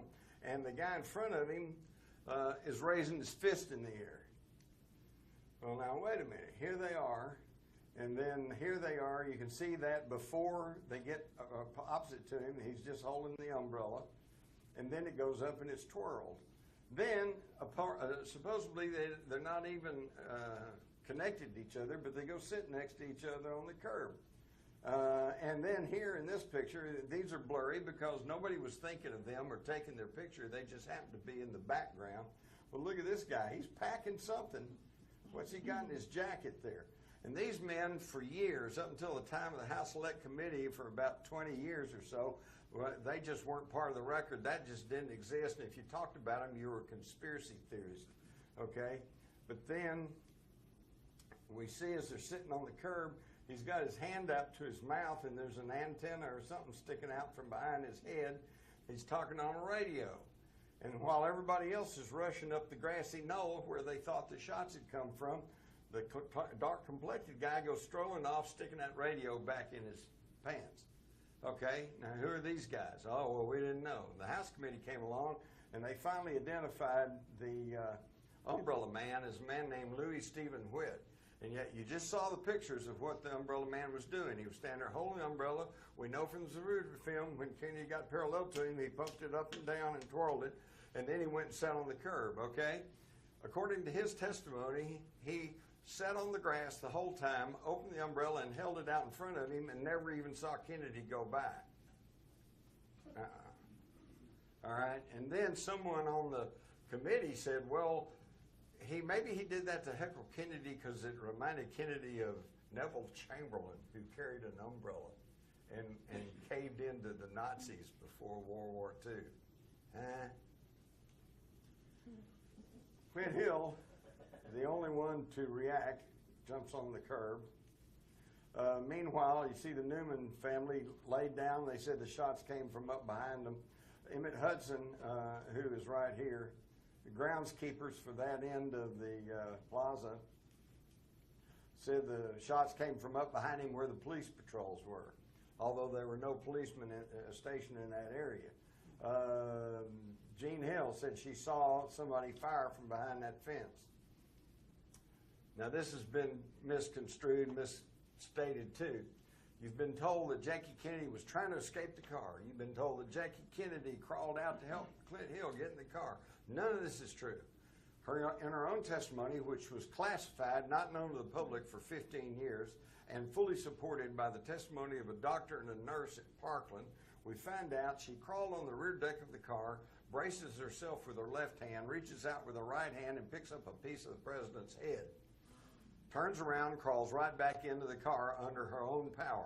She still had it clutched in her hand at Parkland Hospital, and when one of the doctors came by, quite pathetically, she said, "Here, will this help?" and offered him this piece of skull, which he took. Now, why do they want to confuse that very dramatic scene? Because if you know there was a piece of his head that was blown to the rear deck of the car, that's indicative of a shot from the right front. Now they say, well, it couldn't have been a shot from behind the grassy knoll, even though people reported seeing a puff of white smoke come off the grassy knoll, but we know modern rifles don't smoke. Well, yes, they do. Number one, they smoke. Number two, if they've been recently oiled, they certainly smoke. At the time of the House Committee, I was there when they were firing 6.5 rifles from morning till noon, and every time they fired, I could see a puff of smoke come up. And here in this photograph, where'd it go?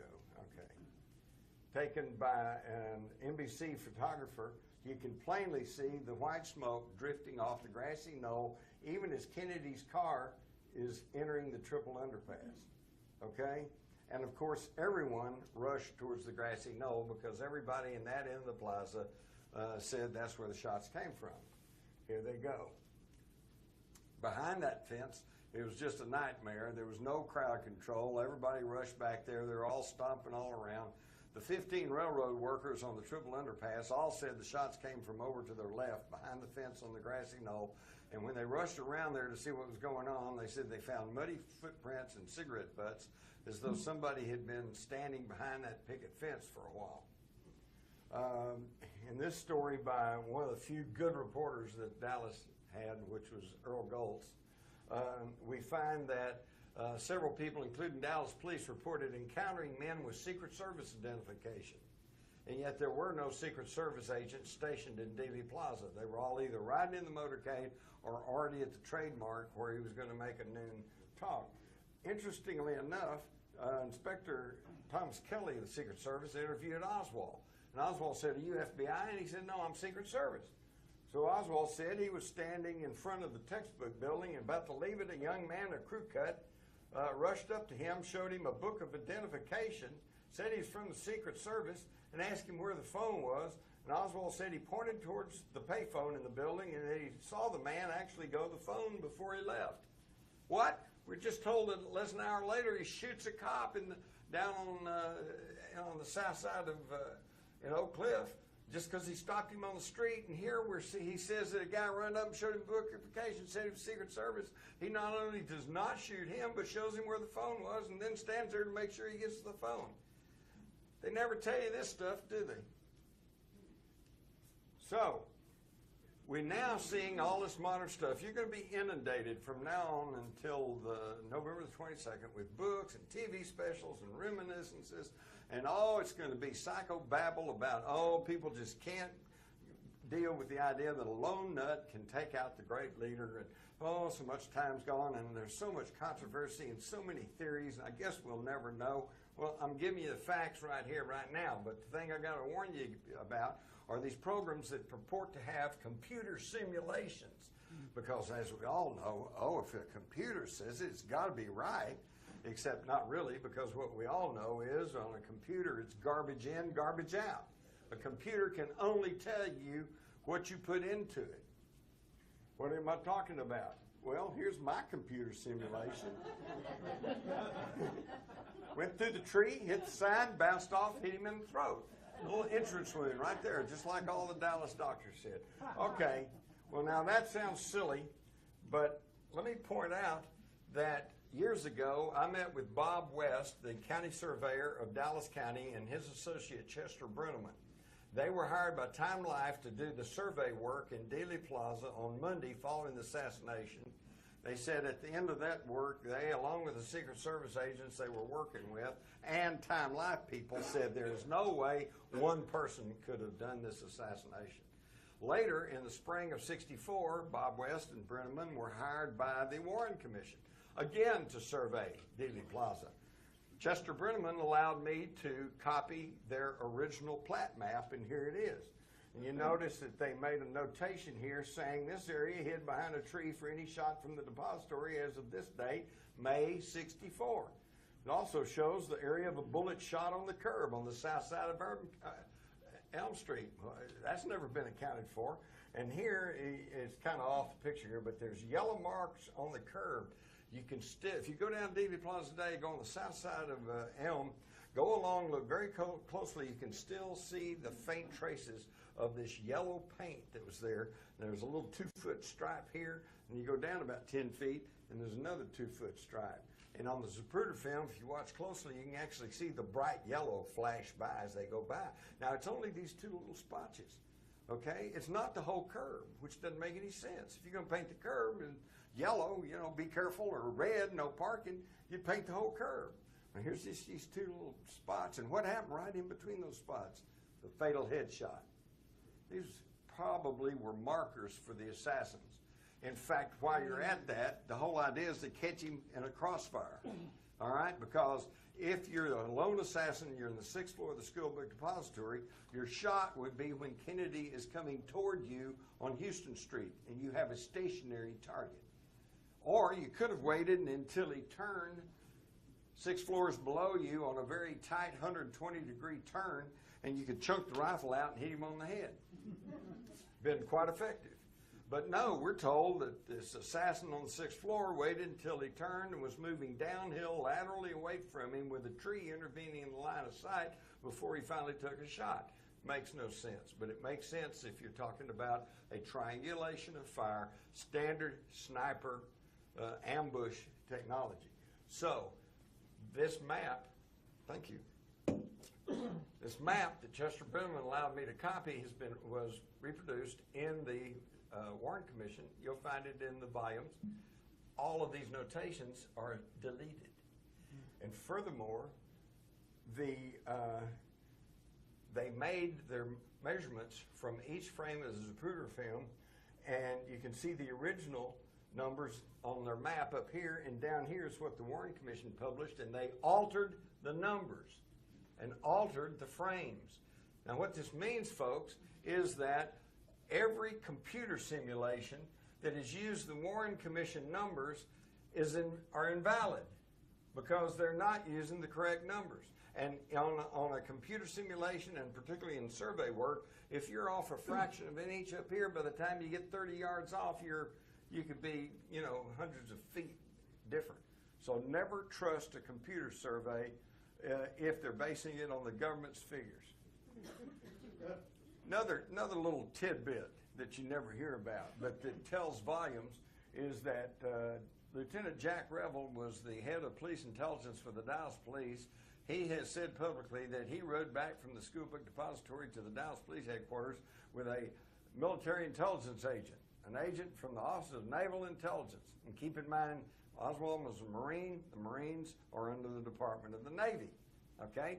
So he rides back with a Army intelligence or Navy intelligence agent. He gets back, and the first thing he does is he types up this list of school book depository employees. Heading the list is Harvey Lee Oswald of 605 Elsbeth. Well, Lee Harvey Oswald had lived at 602 Elsbeth in the fall of '64, but none of that was on his employment records at the book depository. All that was on there was his Beckley Street address. So where did they get this misapplied name and a bad address? Well, at the time of the House Committee, Colonel Robert Jones of 4th Army Intelligence down at Fort Sam Houston said he got word from one of his people in Dallas that they had arrested a suspect, and his name was Alex James Hidell. He said he went to the military intelligence files and he found that Alex James Hidell cross-referenced to a Harvey Lee Oswald of 605 Elsbeth. So what does that tell us? That tells us that military intelligence tipped off the Dallas police as to the identity of their suspect. And sure enough, about 1:50, he's arrested at the Texas Theater, and here they come bringing out the chief suspect. Here he is after arriving at the Dallas Police Headquarters. He's arrested about 1:50. It probably took him 15, 20 minutes to get downtown. So he only arrives at the Dallas Police Station about 2:20, 2:30. And he had two sets of identification on him. One says he's Lee Harvey Oswald. The other says he's Alex James Hidell. And he's being uncooperative. The police say, well, you know, which one are you? And he said, well, you're the cops. Figure it out. And yet, at this very time, we're told in 1977, with a release of about 80,000 FBI documents, 2 hours after the shooting, at this time, when Oswald had just arrived at the police station, and they weren't even sure who he was, J. Edgar Hoover's on the telephone to Robert Kennedy, saying, we have our man in Dallas. He's Lee Harvey Oswald. He's an ex-Marine. He defected to Russia. He's a mean-spirited individual in the category of a nut. So he's already got the whole thing laid out there at a time when the Dallas authorities weren't even sure who they had in custody. Circumstances do not lie. That should tell you volumes right there. Now we look at these pictures of Oswald. This is Oswald in the Marines, his passport picture. These two pictures supposedly are made about the time he went to Russia, and then these are after he came back. That's New Orleans police, New Orleans passport record, New Orleans police photo, another passport photo, and his Dallas police photo. Now these guys all pretty much look the same, but here there's questions. This guy doesn't look like this guy, and this guy doesn't look like this guy. But it gets worse. When you go and look at the whole thing, his mother consistently, from the time of the assassination onward, said, my son worked for the United States government. And there is just a plethora of evidence showing that he had intelligence connections. James Wolcott, a CIA paymaster in Japan, said that he remembers cutting checks to Lee Harvey Oswald. Lee Harvey Oswald went and hung out at the Queen Bee in Japan, in Tokyo, which was a very expensive nightclub where the U-2 pilots went to, and where hostesses thought to be communist agents were hanging out trying to extract information from Americans. He wrote about microdots. The key thing is he had a Minox spy camera with a 5-digit serial number. The Dallas News, again, my friend Earl Goltz, doing a good reporter's job, checked with Minox and found out that the only commercial Minox cameras, which are known as spy cameras, available in the United States at that time carried a 6-digit serial number. So where did Oswald get a non-commercial spy camera? Then, to add insult to injury, the FBI came down and tried to coerce the 2 Dallas detectives that found his equipment, tried to get them to change their reports to reflect they'd found a light meter, not a camera, and they wouldn't do it. They said, we know a camera when we see one. Now, to show you that he might have been doing undercover work, we find that in 1958, while he's in the Marines over in Japan, he's treated for gonorrhea. Now, if you're ever in the military, you know that they advise you against getting venereal disease. In fact, if you're in a special unit, like Marines, for example, you actually can get punished, you know, for getting a venereal disease. But his says contacted in the line of duty, not due to own misconduct. Oh, wait a minute. Okay, now, if you think that's not weird enough, we were told at the time that nobody in the government knew anything about Oswald. Nobody was paying attention to him. He just kind of fell between the cracks, even though he was given money by the State Department to come back from Russia after telling the Russians and our own embassy people in Moscow that he was going to give state secrets away. But worse than that, we find in this document dated 1960, 3 years before the assassination, J. Edgar Hoover sends this warning memo to the Security Division of the State Department, warning that there's a possibility that an imposter is using Oswald's birth certificate. Please pass along any pertinent information. So J. Edgar Hoover personally was aware of Lee Harvey Oswald 3 years before the assassination and considered that an imposter was posing as Oswald. You don't get told that in the morning news, do you?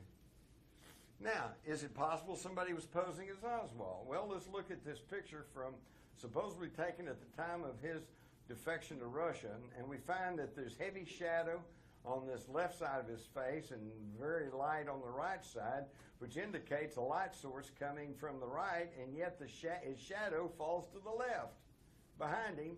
And we also notice that there's a little break in his hairline, and this eyebrow seems to be painted on, as with his mouth. And then all this darks here and all this lights here, and you can almost put a line down here, and when you separate them, it looks like you got two separate people there. Now, this is a common practice in intelligence. If you're trying to pass off one person of another, you take pictures of them, you make a composite, a split-face composite picture, so that they can go through customs and other security apparatus, and they look at the picture, and yeah, it kind of looks like him, so they let it go. But is that true? Yes. Here's the other pictures. Look at these split face, and you can see, obviously, here's one person, and here's Lee, here's Harvey. And then when you match up the Dallas Oswald with the Marine Oswald, and you get their eyes and their nose and their mouth and everything's perfectly fine, whoops, one of them's taller than the other one. And this is reflected in the records. The Marine records show he's 5'11". His autopsy showed he was 5'9". I thought the Marines built men, not tore them down 2 inches. Even his own mother asked for an exhumation in 1967, questioning the body that they had buried, okay? But, of course, that got printed in the Star-Telegram but didn't go anywhere else. Furthermore, Paul Grudy, the funeral home director, who I got to be real good friends with, said that about a week after he buried Oswald, some Secret Service guys showed up, and they interrogated him about marks on the body and scars and things like that. And finally, one of them quipped and said, you know, we really don't know who we have buried in that grave. The cover-up began immediately. As soon as they got to the hospital, you see the bucket. You see the bucket here. And they put the top up, and they started cleaning the car up. That's destruction of evidence. You're not supposed to do that. And now this gets complicated. I'll try to make it short and sweet, but it's pertinent. This is the official deposition of James C. Cadigan, a FBI fingerprint expert, okay? And in his testimony, we see somebody's come in there and scribbled out a whole bunch and wrote over here, delete. And then, in response to this question, do you have any idea why 820 was not reprocessed or desilvered? He says, no, this is a latent fingerprint matter. They just wrote that in, okay? Well, sure enough, when the Warren Commission published their thing, Cadigan asked Cadigan, why wasn't 820 reprocessed or desilvered? And he said, no, this is a latent fingerprint matter.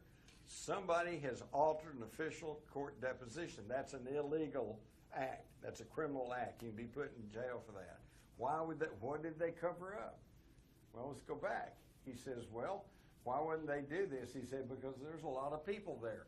All of these, the FBI had all of the evidence that night, quite illegally. And why did they do that? Okay, because he said there was on November, he said, was this on November the 23rd? 63? Yes, November the 23rd. A very large quantity of evidence was brought in. Several agent examiners available to evaluate, says Cadigan. supervisory officials, representatives from the Internal Security Division, all of whom had an interest in this matter. And this is when all was cut out. And one of the reasons it was cut out is because quite illegally, that evening, they took the evidence away from the Dallas police and shipped it to Washington with no chain of evidence and no public disclosure, no one looking over their shoulder to see what was going on. And they held that evidence from now on. Here we see Chief Curry, Jesse Curry, the Dallas police chief. And he said, Captain Fritz, who was in charge of the homicide division, in charge of the investigation, argued. He said, well, I need the evidence here. I need to get some people to try to identify the gun, try to identify the pistol and things. If it's in Washington, how can I do that? And they said, well, did you get it back? He said, no, not to my knowledge. He said, we were given some pictures of everything. He says, but as far as I know, we have never received any of that evidence back. It's still in Washington, I guess. Perhaps the commission has it. J. Lee Rankin, the chief counsel of the Warren Commission, says, yes, the commission is still working with it. So they asked him, well, why did you give up all the evidence, contrary to law and proper procedure? He says, well, we kept getting calls from Washington, and they kept saying, insinuated someone in high authority was requested this, and we finally agreed as a matter of trying to cooperate with them. And I can tell you it was Cliff Carter, Lyndon Johnson's assistant. Okay, so why does this matter? Because this means all of the evidence was in the hands of the FBI with no chain of evidence, no oversight, no one keeping tabs on what was happening for 2 full days. It was not until November the 27th, the Tuesday following the assassination, that the media and the public were told that the FBI had been asked into the case, and that's when it became the official evidence. So they had all this evidence for 3 full days with no oversight, which means they could have put anything in it, they could have taken anything out of it. Now do you understand why the evidence is in such controversy? And the evidence was jimmied with. Here we have the Warren Commission copy of the Dallas Police evidence sheet. 6.5 spent rounds, 3. Okay, Oswald, 3 shots, 3 rounds there. Tight evidence, folks, except on the original document, which I got out of the police files when they finally opened them in 1991, they only had 2 spent rounds. Furthermore, down here, we see it blank at the bottom that the Warren Commission give us, but we find here that the paraffin test on Oswald was positive on both hands and negative on the face. Well, I have the actual report. He had traces of nitrates on both hands, but no gunpowder, and no gunpowder or nitrates on his face. That's evidence he did not fire that rifle that day. But instead of trying to explain this, the Warren Commission simply hides it away. They don't tell you about this. And the Dallas Morning News has never told you about this either. Here's an FBI document dated November the 24th, 63, file number, Vincent Drain agent. And it looked like the same document, but this one says that the paper found at the Texas School Book Depository matched the paper that they said was used to bring the rifle into the building. Well, that's incriminating to Oswald. Well, here's the same document that came out in 1980, and it says the paper was examined by the FBI office and found not to be identical. So one says the exact opposite of the other. Well, which is correct? Well, and this one, the FBI was actually queried about this, and the spokesman said, well, this one, that's a phony document. How many other phony documents are in the FBI files? Okay? And when did they put them in? During those 3 days when they had total control of the evidence? And to show this, they said, okay, here's 2 empty shell casings that they found, plus 1 live round that was in the chamber of the Mannlicher Carcano rifle. And you notice they all have this little anomalous dent on the shoulder of the cartridge that they said was a peculiarity of Oswald's rifle. Well, later, this 3rd cartridge shows up, and it does not have the dent, indicating it had never been chambered in the Oswald rifle. They said a Dallas policeman carried this around in his pocket for a few days, and, you know, he kind of forgot it was evidence, and so belatedly he turned it in. Give me a break. And now for the rifle, which the scope cost more than the rifle. The rifle was sold in batches of two, big batches for $2. Okay, the scope was like $9 or $10, so the whole thing cost $12, and the most of the money was for the scope. It was that bad a rifle. Now the key thing is that everybody thinks, well, Oswald was a marksman, and he used that war rifle. Well, wait a minute. Any of y'all been in the military? All right, then you know the three categories when you go to the firing range. The lowest one is marksman. The next one's sharpshooter. The top one is expert. I know, because when I was in the Army, I fired expert. I got me a pass to New York. All right. Well, I had to. I was from Texas. And he only made marksman on his final test by 2 points. Barely made marksman, the lowest of the categories, and that was a real shameful event for a Marine. You were supposed to fire at least sharpshooter, and you were actually expected to be a marksman if you were in the Marines. And on the first time when he first went in the Marines and took his first test on the firing range, he didn't even qualify. He couldn't even make marksman. He couldn't even hit the target. Okay, and we're told that this guy, bad, mediocre shot at best, used this rifle. Well, maybe he used the scope. Not really. The Warren Commission shows right here that the Army Ballistic Test Center said before they could test the rifle for accuracy, they had to put 3 metal shims under the scope to make it align with the rifle and be accurate enough to test. And then the Warren Commission, they're even thoughtful enough to show us pictures of the 3 metal shims they had to put under the telescopic sight to make it align with the barrel of the gun. Give me a break, folks. This is the most ridiculous thing I've ever heard. Do you realize why I get so adamant about this? Because it's just so blatant. It is so simple. This is not rocket science. They have just lied to you from day one.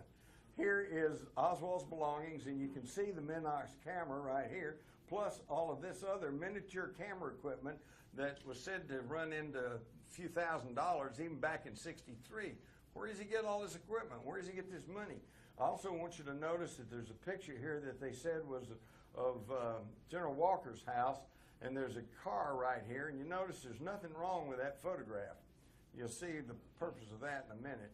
We see here, when the Warren Commission published that photograph, somebody's punched a hole in the license plate of the car.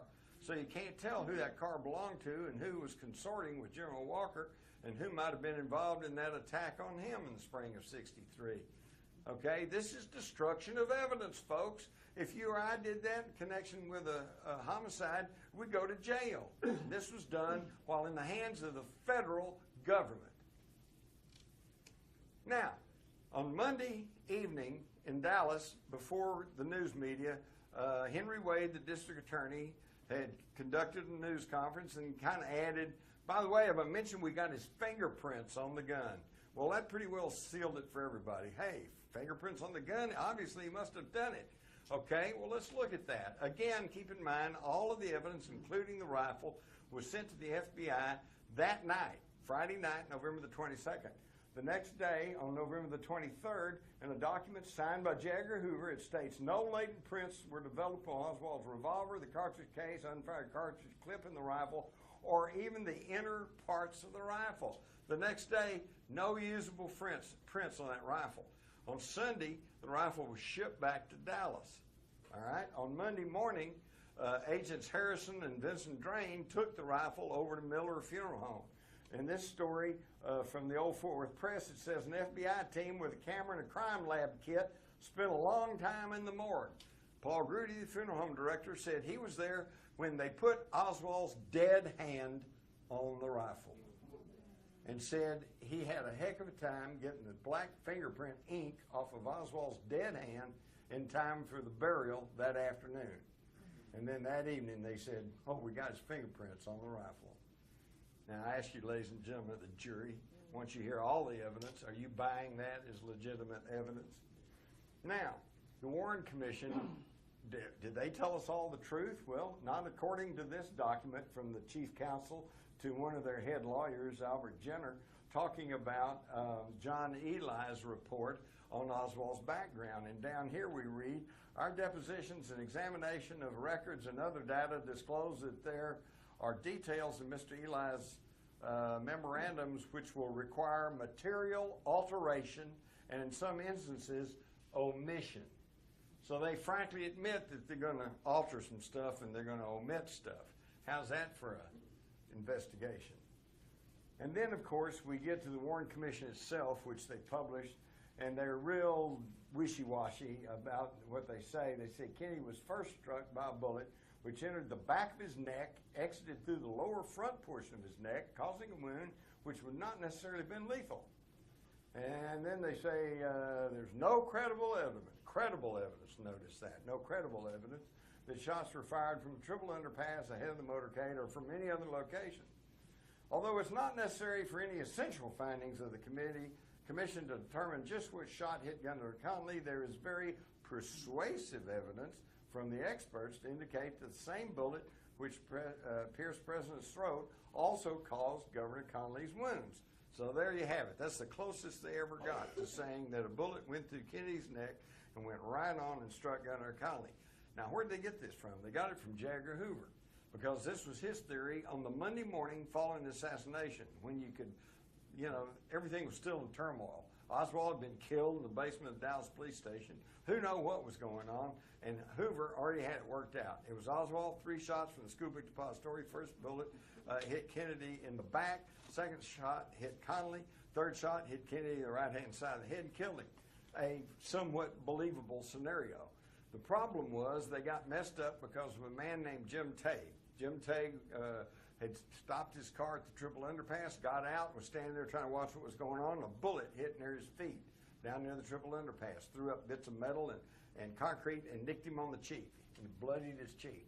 And a Dallas police sheriff wrote that in a report. A Dallas policeman also wrote that a bystander had been wounded. So Jim Tague knew he had something important to tell because he was the 3rd man wounded in Dealey Plaza. But when he tried to contact the Warren Commission, they didn't want to hear anything about it. They ignored him for months until July of '64, when they're about ready to start writing their conclusions in their report. And what happened then was, despite his attempts to try to contact him, a U.S. Assistant Attorney, Martha Jo Stroud in Dallas, wrote him a letter and sent him a photograph from the Dallas papers showing a mark on the curb and said one of the bullets hit the curb. So the FBI sent a guy down to Dallas, and he reported back. He said, well, there's no mark on the curb. We couldn't find that, just 3 shots from the depository.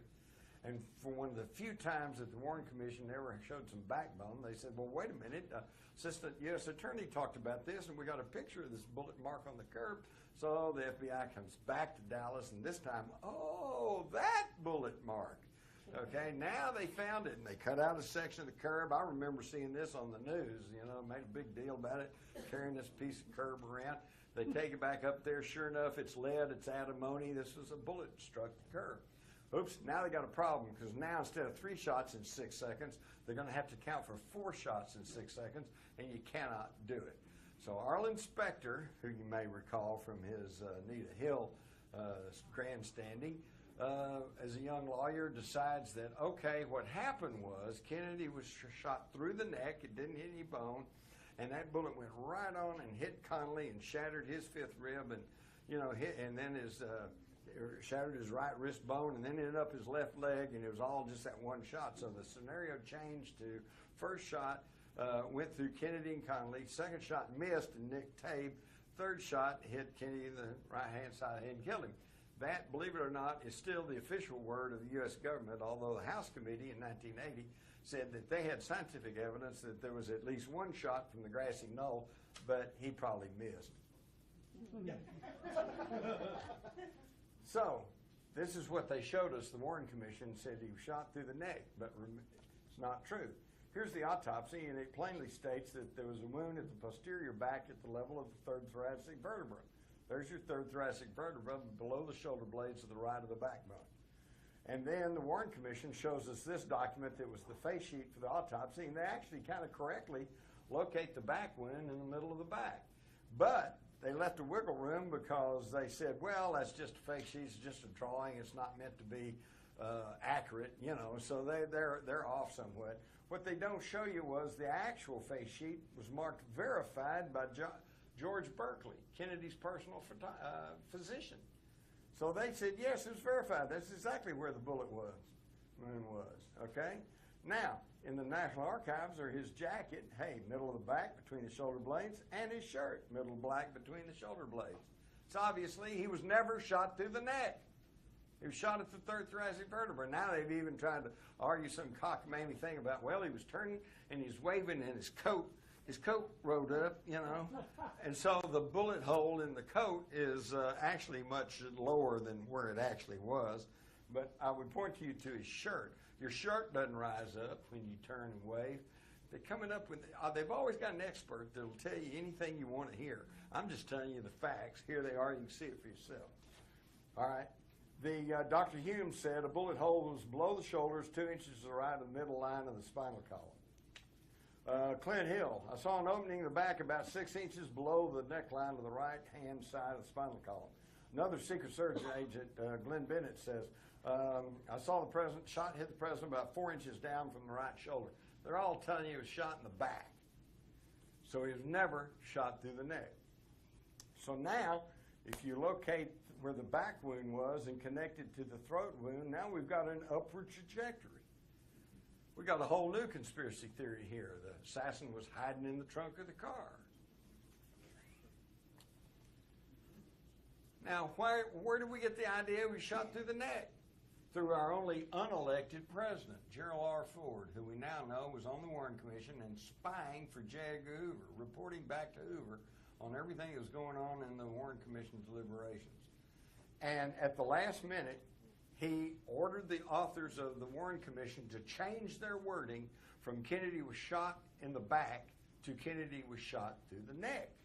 So they could argue that cockamamie single bullet theory. All right? And now, if that single bullet theory isn't bad enough, let me...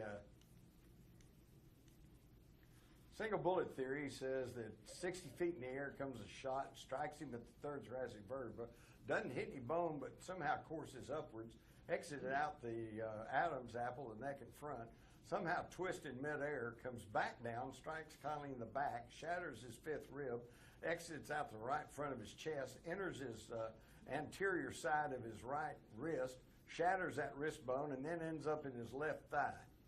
And if that's not unbelievable enough, they say, here's the bullet that did that. And it was described as pristine because, as you can see, it's not misshapen. In fact, this little piece up here, that's where the FBI chipped off a piece for spectrographic analysis. And here's the same ammunition fired into the wrist bone of a cadaver, some cotton wadding, and a goat carcass, and it's all much more distorted and torn up than the bullet they said was found on a stretcher at Parkland Hospital. And yet they never could absolutely nail down where that stretcher was. And we also know that Jack Ruby was at Parkland Hospital about 1 o'clock, about the time they declared Kennedy dead. And I know this because Roy Stamps, a news media person I know, said he personally knew Ruby and saw him entering Parkland Hospital with some camera equipment. Connolly's own doctor said he was not hit by the same bullet that hit Kennedy. And here's the key point. Here's Connolly's wrist x-ray. And you can see where it shattered his big wrist bone, and yet it's undeformed.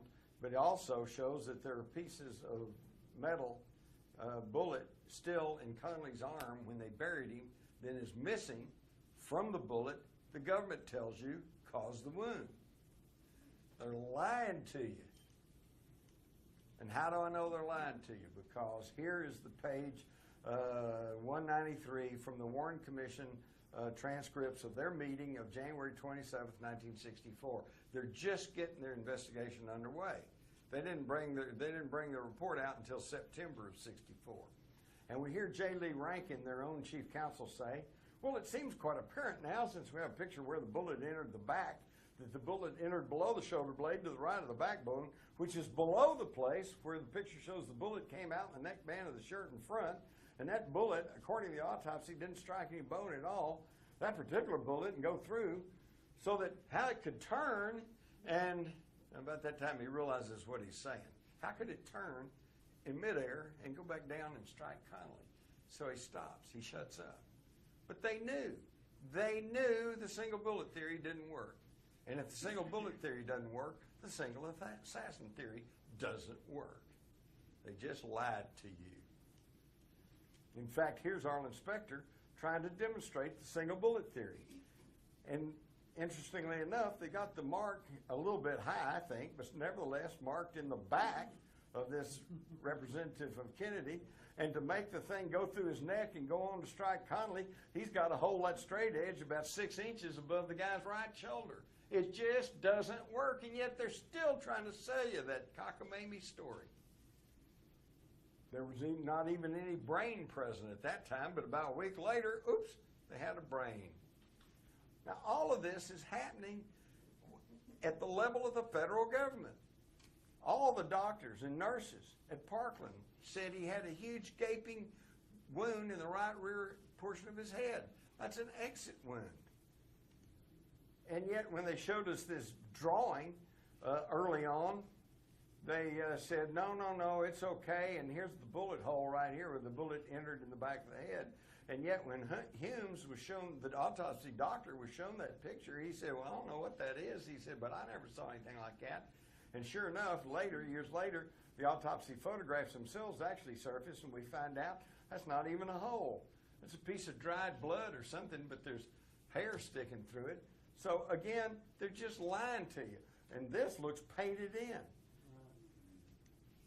And you can see now, you can't even trust the Zapruder film, because here we see on frame 257, you can see the head and what it looks like, and here you can plainly see that area where that gaping wound was has been painted in. And this has been confirmed. You can read about this in my new, the new updated Crossfire. I've got 11 Hollywood film and tape experts who have studied this film and said there is crude retouching. So you can't even trust the Zapruder film. And we know there's 6 frames missing out of it. And what was on that? What was on that was the fact that they took out the frames showing that a bullet struck the Stemmons Freeway sign, which is exactly what people who were there have told me. But the sign was taken up less than a week later, disappeared, unaccounted for. Nobody's ever seen it since. And the State Department, the State Highway Department, which is in charge of signs, said, we didn't do it, so we don't know what happened to that sign, but that's pretty indicative that something happened to it or they wouldn't have taken it up. Now, some of you, have any of y'all heard the theory that the driver turned and shot Kennedy? Well, it's hogwash. Here's frame 314. When you hear that and you see those frames, you're going to see a very bad copy of this rear film, so bad that oftentimes it's not even in color. But here you can plainly see that Greer, the driver, his hands on the wheel, and this is simply the top of Kellerman's hair. And see, you can see the same highlight, sun highlight here and here. Back then, some of you older guys know this, we all wore greased hair, right? Everybody put hair grease on. So it really shone in the sunlight, and that's what some people have said in a very bad copies. They said, oh, well, he turned and pointed this pistol back at Kennedy. Didn't happen. All right, we've already talked about the wounds, but this is very important. You didn't hear about this in the Dallas News either. This is Gerald Custer. He's not a conspiracy theorist or author or anything else. He was the technician who took the autopsy x-rays at Bethesda Naval Hospital. And appearing with him at the same news conference was Floyd Reeby, who took the autopsy photographs. Both of them today say that the x-rays and the photographs being shown to us by the National Archives are fakes, phonies, and not the x-rays and photographs they took. Lying to you again. And we know this because here's the x-ray that they're showing in the National Archives, and it looks like the whole right front portion of his skull has been blasted away, and yet in the autopsy photograph, it's perfectly okay. We've all seen that Life magazine, and used to convict Oswald in the public minds months before the Warren Commission came out from behind closed doors here in secret testimony and concluding that he was the assassin. And their headline says, Lee Oswald with the weapons he used to kill President Kennedy and Officer Tibbet. How's that for innocent until proven guilty? But now, what about that picture? Is that a legitimate picture? When Oswald was shown one of those pictures, there was supposedly 2 separate photographs found of him in the backyard taken by his wife, Marina, with a handheld camera, okay? And when he was shown the photographs. He said, well, that's my head, it's my face, but I don't know, that's not my body. I've never seen that before. That's a composite picture. Okay, now, did any of the federal investigations, the Warren Commission, House Select Committee on Assassination, did any of them say, well, he says, y'all have probably also heard his famous quote when he's in the halls of the police station saying, I didn't shoot anybody, I'm just a patsy. Okay? Now, did any of those investigations say, well, gee, he said he was a patsy? Is there any evidence to show that he was? No. They never considered it. Every investigation starts off with the basic predetermination that Oswald did it all by himself. He's guilty. Now let's see how we prove it. Well, let's look at this photograph and see if we can prove what he said is true. If you take the two photographs, 133A and 133B, and make them into a blue and red transparency and bring them to the same size and lay one on top of another, since they're two photographs from a handheld camera, nothing should match. But instead we find his face is an absolute match on each one. This is a physical impossibility with two separate photographs from a handheld camera. What this proves is that he was telling the truth. His face has been pasted onto somebody else's body. And there's even further proof. We can see on the two, now they altered the face. These two faces are the same, although they don't look exactly the same, because they've retouched the mouth a little bit and the eyes just slightly. But you'll notice that there's a line that runs over his chin from neck to neck, here and here, and yet we see a broad, flat chin on the backyard photograph, and Oswald had a little pointy cleft chin. So again, more evidence that he was telling the truth, that he's been set up as the patsy. Now, if that's not bad enough, here's 133A and B, and this photograph turned up 15 years later with no explanation of where it came from. Marina said, first off, she didn't remember taking the photographs. Then she remembered taking one photograph. Oh, and then she remembered taking two photographs, but that was it. Now there's a third photograph, turned up in the hands of a Dallas policeman's widow, 15 years after the fact, with no explanation where it came from. And yet, this shows that they're lying to us and knew all along, because Warren Exhibit number 37 shows a law enforcement person posing in the backyard. And what pose is he using? The one with the rifle in the left hand and the paper in the right hand, the pose of the suppressed photograph, never seen for 15 years. Now, why were they hiding this photograph away? Because if you made it into transparency, again, the face is exactly the same. This is a just fabricated photograph. And finally, we get to the Mormon photograph, which was taken right about the time of the headshot. Here's Abraham Zapruder and his receptionist, Marilyn Sitzman. This big thumbprint's on here because some of you guys remember those Polaroid cameras. You had to take the little fixer and rub the fixer over there to fix the photograph, and in their excitement, Mary Mormon didn't do that, and so somebody came along and put a thumbprint on it. But you see the pertinent points. It also shows that right up here behind this fence, behind this wall, we've got this figure right here. This is what has come to be known as the Badge Man. This is the Grassy Knoll gunman. Here's his hairline. There's his left ear, his two eyes. I was showing this to the medical examiners, investigators in Tarrant County, and they said, yeah, it looks like he's wearing shooter's glasses. There's his neck and his shoulder. He's got his arm coming up here, and his other arm, I've blown this up, his other arm's out like that. So that's a classic rifle firing position. He's got a semicircular patch on a dark shirt and a bright object on his chest, which by computer analysis is shown to be metal. The exact configuration of a Dallas police uniform. Okay, and here you can see it again. Now, this is not retouched. This is not photoshopped. It is simply a blow-up of the background of this Mary Mormon photograph. There is the Grassy Knoll gunman. Now, if this is any other case, and I try to tell you there's nobody up there, and you know that we got a photograph, we got the majority of witnesses, we've got two sets of acoustical scientists saying with a 98% probability the shot came from behind the picket fence, et cetera, et cetera. If I try to tell you there's nobody up there, then I'm really a conspiracy theorist. I'm telling you this is the truth, and that's the guy who shot Kennedy and hit him right here in the temple area and blew out the right rear portion of his head as he sagged slightly to his left. Why would they want to get rid of Kennedy? Because he was messing with the status quo.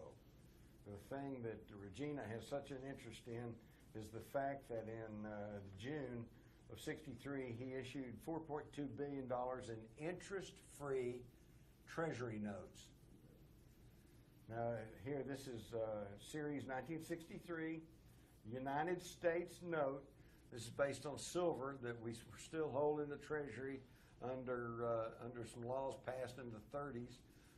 And there's no real, that $5 bill is not going to buy you anything much more than what a Federal Reserve $5 bill is going to buy you. But the difference is we have to pay interest on the Federal Reserve notes. We don't have to pay interest to the United States notes. And I find it really ironic that whose face is on the 63 United States notes? Abraham Lincoln. The second president in the history of the United States to issue interest-free money.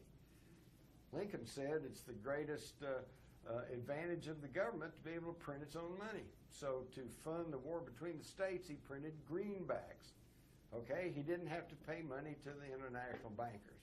Kennedy bypassed them in '63 by issuing these treasury notes, treasury bills, United States notes. And folks, I don't think it was just some sort of coincidence that both of those presidents were shot in the head in public.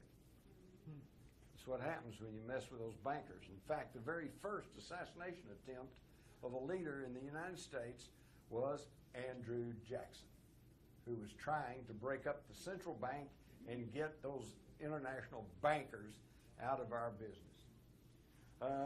Also, Kennedy, as you may recall, forced the steel manufacturers to roll back their unwarranted price increases, and he was prosecuting, he and his brother, prosecuting organized crime as never before or since, had tried to put a stop to the secret war against Castro that was going on, had signed accords with Russia, signed the nuclear test ban treaty, which has probably saved all our lives.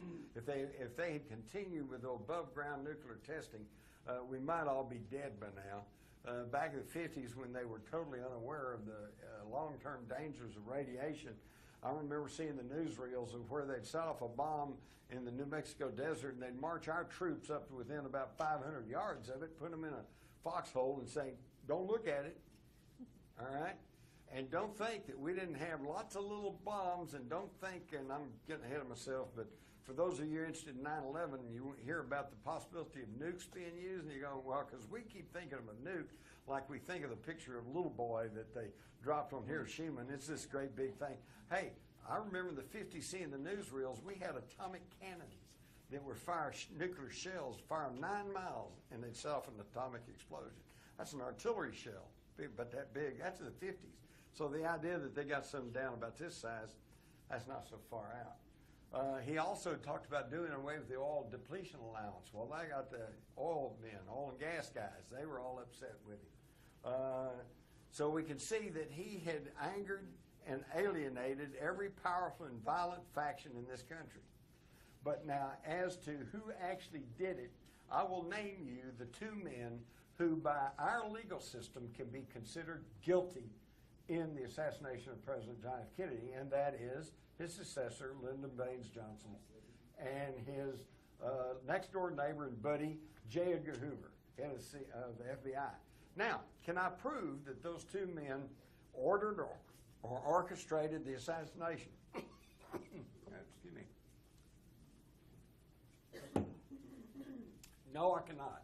But what I can prove to you, beyond any reasonable shadow of doubt, and I would hope that I have proved to you, is that steps were taken at the highest levels of the federal government, at the level of Lyndon Johnson, the level of J. Edgar Hoover, to obfuscate, block, deter, and alter any truthful investigation. This, under our legal system, makes them accessories after the fact.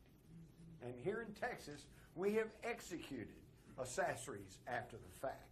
that the facts of the case show they didn't pull the trigger, but they were there, they knew about it, they helped hide the gun, they helped run the man the getaway car or whatever, and they get executed because under the law they are as guilty as the person who pulled the trigger. In this case, those two men are as guilty as whoever pulled the trigger. And we could go in now, everybody's going to say, well, you know, we could go on, we could be here for weeks talking about the Kennedy assassination. But what I have just shown you, hopefully, is enough to show you that it was covered up at the level of federal government.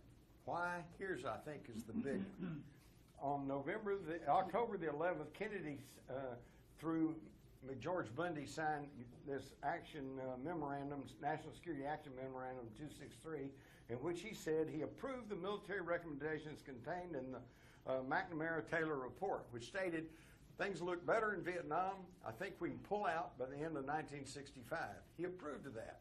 Then he said, directed that no formal announcement be made of the implementation of plans to withdraw 1,000 military advisors by the end of 1963. He was starting to disengage from Vietnam, okay?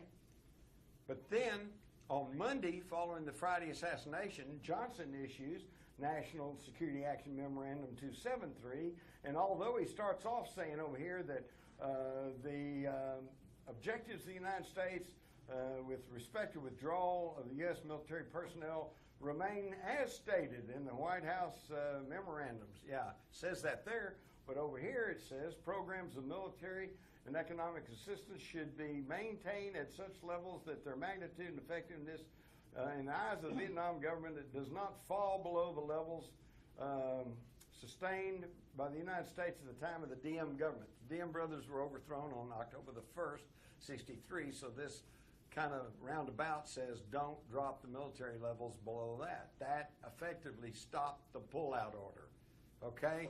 Then they go on to talk about the plausibility of denial, draw up plans against Laos, widening the war, bombing the North. This is when the Vietnam War got underway. We only had military advisors in at the time of the Kennedy assassination. After the phony baloney Gulf of Tonkin incident in August of 64, Johnson, going along with this memorandum, sent in the Marines, ground combat troops, and we really got going on Vietnam. Now here's the one you're going to love. I got a copy of the draft of Johnson's 273 out of the Johnson Museum, the Johnson Library down in Austin, and this draft was drawn up on November the 21st, 1963, the day before Kennedy was killed. So the day before Kennedy was killed, they're already drawing up plans to stop his pullout order and to set us on a full-blown war course in Southeast Asia. Now, unfortunately, this area was a big benefactor of this change in policy. LTV, Texas Instruments, General Dynamics, Bell Helicopter. We did pretty good here during the Vietnam War, and that's why you're not going to find too many people around here at that time who were too upset that Kennedy got killed. In fact, if you want to hear it in a nutshell, Senator Ralph Yarborough, who I interviewed pretty extensively on more than one occasion, said that as he rode in that motorcade with Lyndon Johnson down through the corridors of Main Street in downtown Dallas, he said they were 12 and 14 deep on each side of the sidewalks, cheering and smiling and waving, and they were truly happy to see President Kennedy. He said, but when he looked up in those big office buildings, he didn't see one smile. Kennedy had alienated himself from the rich and powerful and from the status quo, and the status quo struck back. How many of y'all have seen an interview with Evelyn Lincoln? You haven't, have you? Evelyn Lincoln was Kennedy's personal secretary, and she was with him day and night, right at his elbow. If anybody knew what was going on with Kennedy, she did. And I have this letter from her from 1994. She says, as far as the assassination is concerned, it's my belief that there was a conspiracy because there were those who disliked him and felt the only way to get rid of him was to assassinate him. These 5 conspirators, in my opinion, were Lyndon Johnson, J. Edgar Hoover, the Mafia, the CIA, and the Cubans in Florida. Pretty sharp pretty sharp, Evelyn. Now you see why you never saw an interview with her on national TV or interviewed the Dallas Morning News. So it's a classic example of who will guard the guards. As Fletcher Prouty told me, the way to understand the assassination is not who could have killed him. Anybody could have killed him. Mafia assassins, KGB agents, rogue CIA people, anti-Castro, you know. The trick is who could strip away his normal security and who could cover up the facts of the assassination. This was in-house. This was what transformed a Texas homicide, because there were no laws about assassinating the president at a federal level at that time. This is what transformed a Texas homicide into a national coup d'etat, a palace revolt. And that's why they're still trying to cover it up. They're still trying to act like it didn't happen, but now you know the truth. Or as John J. McCloy, who served on the Warren Commission, stated, it is of paramount importance to show the world that America is not a banana republic where a government can be changed by conspiracy. But folks, I hate to be the one to say this, but the truth is we're just another banana republic. And you can read all of this plus so much more in my new book, the updated, expanded Crossfire, and I thank you for your time.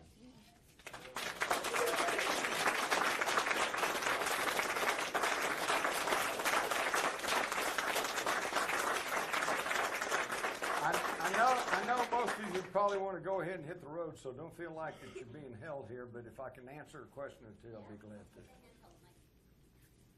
Okay, now one thing about questions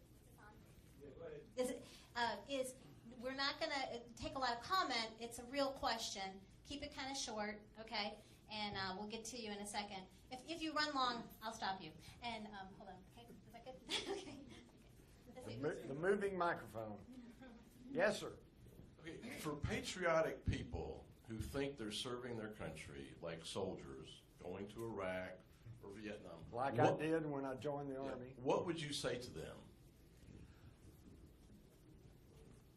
I would say to be patriotic, you need to pay closer attention to the oath that you take. I still remember the oath I took when I joined the U.S. Army. I took an oath to defend not the President of the United States, not the Chairman of the Joint Chiefs or the CIA. I took an oath to defend the Constitution of the United States. And there are plenty of those who call me a conspiracy theorist and seem to imply that I'm unpatriotic, but I feel like presenting you with this truthful information that I am being patriotic. Yes, sir. Hi, Jim. Did you see this week's National Enquirer? What I've seen one. Is it? Anthony Summers, I believe, has written a book and has named the assassin. And who's that? I don't remember. It's a Cuban fellow. I don't remember. I just saw it today. Well, okay. I could name you in Crossfire. You're going to find 3 or 4 different people who come close to being the grassy knoll gunman. My money's on Roscoe White. Although James Files seems like a pretty good contender too. Loy Factor's another one. You can read all of my book. We could go on and on about that. My point is this. It does not matter. Who cares who pulled the trigger? Anybody could have, including the lone nut. The question is who put them up to it, who paid for it, and who covered it up. And I just explained that to you. Yeah. Yeah. Real quick question here. About 20 years ago, I was wandering around Traders Village, and a guy out of the blue asked if I'd ever heard about the Kennedy assassination, shows me a newspaper, Dallas Morning News, I believe it was, that about 2 or 3 days later, he had found a 6.5 millimeter cartridge underneath the triple overpass. Now, you mentioned today that there were some Union Railroad workers that were in that same area. Had they mentioned anything about hearing shots from under the triple overpass? Not from under there. It also might explain where that third cartridge came from, because he, after he talked to the newspaper people, got his picture taken with the cartridge, he turned it over to the police. Right, and this, let me point this out. This, I hear this all the time. Well, if it was a big conspiracy, where's all the evidence? They took it up, okay? They grabbed everything. I can recall in the summer of '64 here locally on Channel 8, Channel 11, Channel 4, and the Dallas News, Dallas Times-Herald, they're still running ads from the FBI saying if you have films or pictures from Denny Plaza, please turn it in so we can use this as evidence. Back to your thing, most people are patriotic, so they turn it all in. Do they ever get it back? No. So, now I personally suspect that somewhere, because every few years somebody accidentally comes forward and they've got some tape or they've got a picture that they took. My wife took a picture of Kennedy and Jackie going down Harry Hines, so thousands of pictures. There's probably evidence somewhere, and it'll keep coming out, but every time they take it up. I met with a fellow whose father was a air conditioning repairman that went up on the county records building, the white building there on the corner, and was working on the air conditioner up there, and he finds a 30-06 shell casing, heavily weathered on one side, been there and there a long time. Okay, now I could go into the whole thing about the use of a sabot or husk bullet, where you take a smaller caliber slug and you use the plastic hooks to put. There you go. And so this 30-06 may well have provided that explosive quality for a smaller caliber slug. Okay, but what happened to that? I mean, I've heard the story. I believe the guy. Okay, but he went and took the bullet to the FBI. They took it and took it away, and then said, well, it was a 30-06. Hadn't got it. Oswald had a 6.5. Doesn't have any connection. That's the kind of investigation that your tax money paid for, and it's absolutely atrocious. Another question. Okay, I'm using 35, 40-year-old memory. On a talk show one night, a man was pushing his book and telling his story about Lyndon Johnson, in which he claimed that he could come up with as many as 300 people who conveniently died around Lyndon Johnson. Comment. Yeah, well, that's maybe 150 more than I could come up with right now, all right? But there was more than 100, and the thing is, I'm not going to try to tell you they all were killed, but I guarantee you the odds are absolutely astronomical that number of people who had direct knowledge of the assassination would be dead within just a few years period. You'll find that covered in my new book too. And they've tried to argue those numbers, and yet the people very much more expert than me says it's a question of where does coincidence end and conspiracy begin. But I know I talked one time to an old mafia character, and he said that there were teams going around taking people out. The one I love was James Worrell, who told the FBI that he saw several people running out the back of the school book depository right after the shooting. And then he ended up being one of those fatalities. I talked to a friend of his, and they said he was a motorcyclist, okay, and he was a big, rough and tumble guy. Well, they found him and his girlfriend on the road outside of Dallas with the motorcycle up on the kickstand, and he and the girlfriend lying on the ground with their necks broken, and they ruled in a one motorcycle accident. So think about that one a minute. The guy tumps his motorcycle, breaks his neck, gets up, put the motorcycle back on the kickstand, lays back down and dies. Yeah, right. Yeah, right.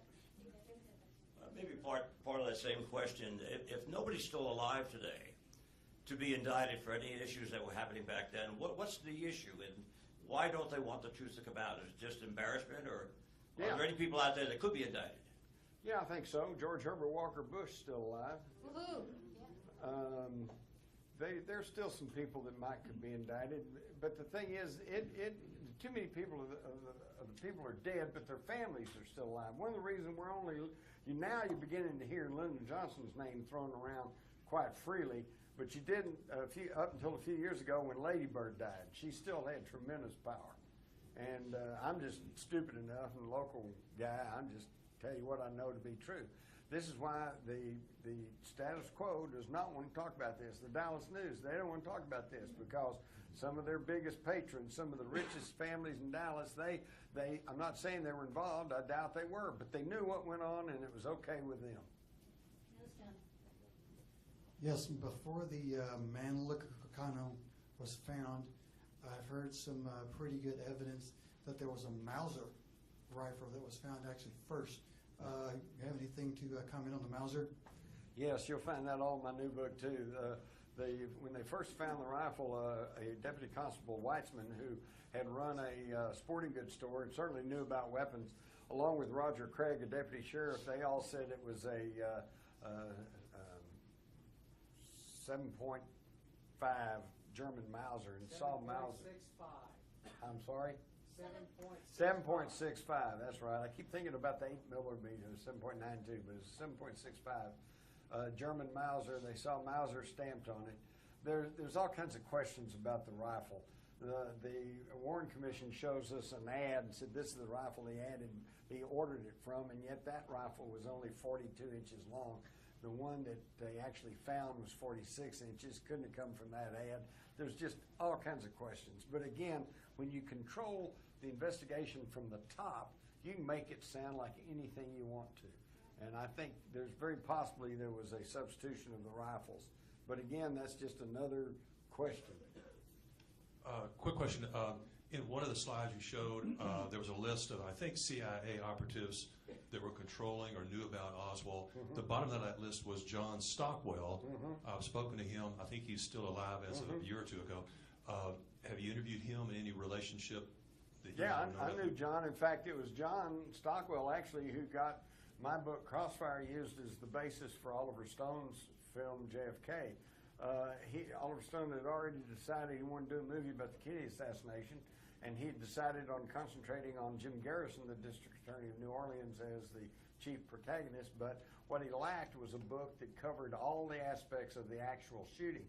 And my book, Crossfire, had just come out in 1989, and interestingly enough, John Stockwell had already been hired as a consultant to Stone. He read my book, went to Stone, and said, "Hey, it's all right here." And that's how I got my book used. Two more questions. This young lady and then. Hi, I was wondering if you had any perspective on the possibility that this was a blood sacrifice ritual. Yes, I think there's a lot of symbology, a lot of things involved there, but that gets into some really esoteric stuff, and I'm still just trying to convince most people there was a grassy knoll gunman. I don't think it was. I'm not sure it was just a coincidence that Dignity Plaza happens to be the site of the first Masonic Lodge in Dallas and sits on the 33-degree parallel. Is there anywhere that you provide more information in regards to that? Or where I could find more information? I can't think of any one source, but some of that's been written about on several things. I would simply say start surfing the internet. That's what I've been doing. Go to search engines and put in symbology and stuff. I could tell you about the sidereal time thing, which is just. Y'all want something that'll blow your mind? Yes, please. All right. Does anybody besides me know what sidereal time is? Okay. Sidereal time is what was used by the old ancient mariners and by NASA and by scientists and stuff. It's we keep time by the revolutions of the Earth around the sun. And one revolution, takes 365 days, and that's 1 year. And we also do the revolution of the Earth around the sun, 24 hours. That's how we keep time. That's our regular Greenwich time. Sidereal time is where they keep time by the stars. And that way, you don't run into these problems like right now. You try to call the West Coast, it's 2 hours earlier out there, and it's an hour later back on the East Coast. Sidereal time. Well, sidereal time is also broken into 24-hour segments, okay? There's a study done by this fellow, and it's been verified by the Vatican Observatory in New Mexico, that the Kennedy brothers, Joe Jr., who was killed when his plane exploded in an experiment during World War II off the coast of England, John F. Kennedy was killed in Dallas, 12:30 p.m. on November the 22nd. Edward Kennedy was almost killed in a plane crash in the summer of 1964. Robert Kennedy, of course, was killed in Los Angeles in June, I think it was, 1968. And then JFK Jr. was killed when his plane went down.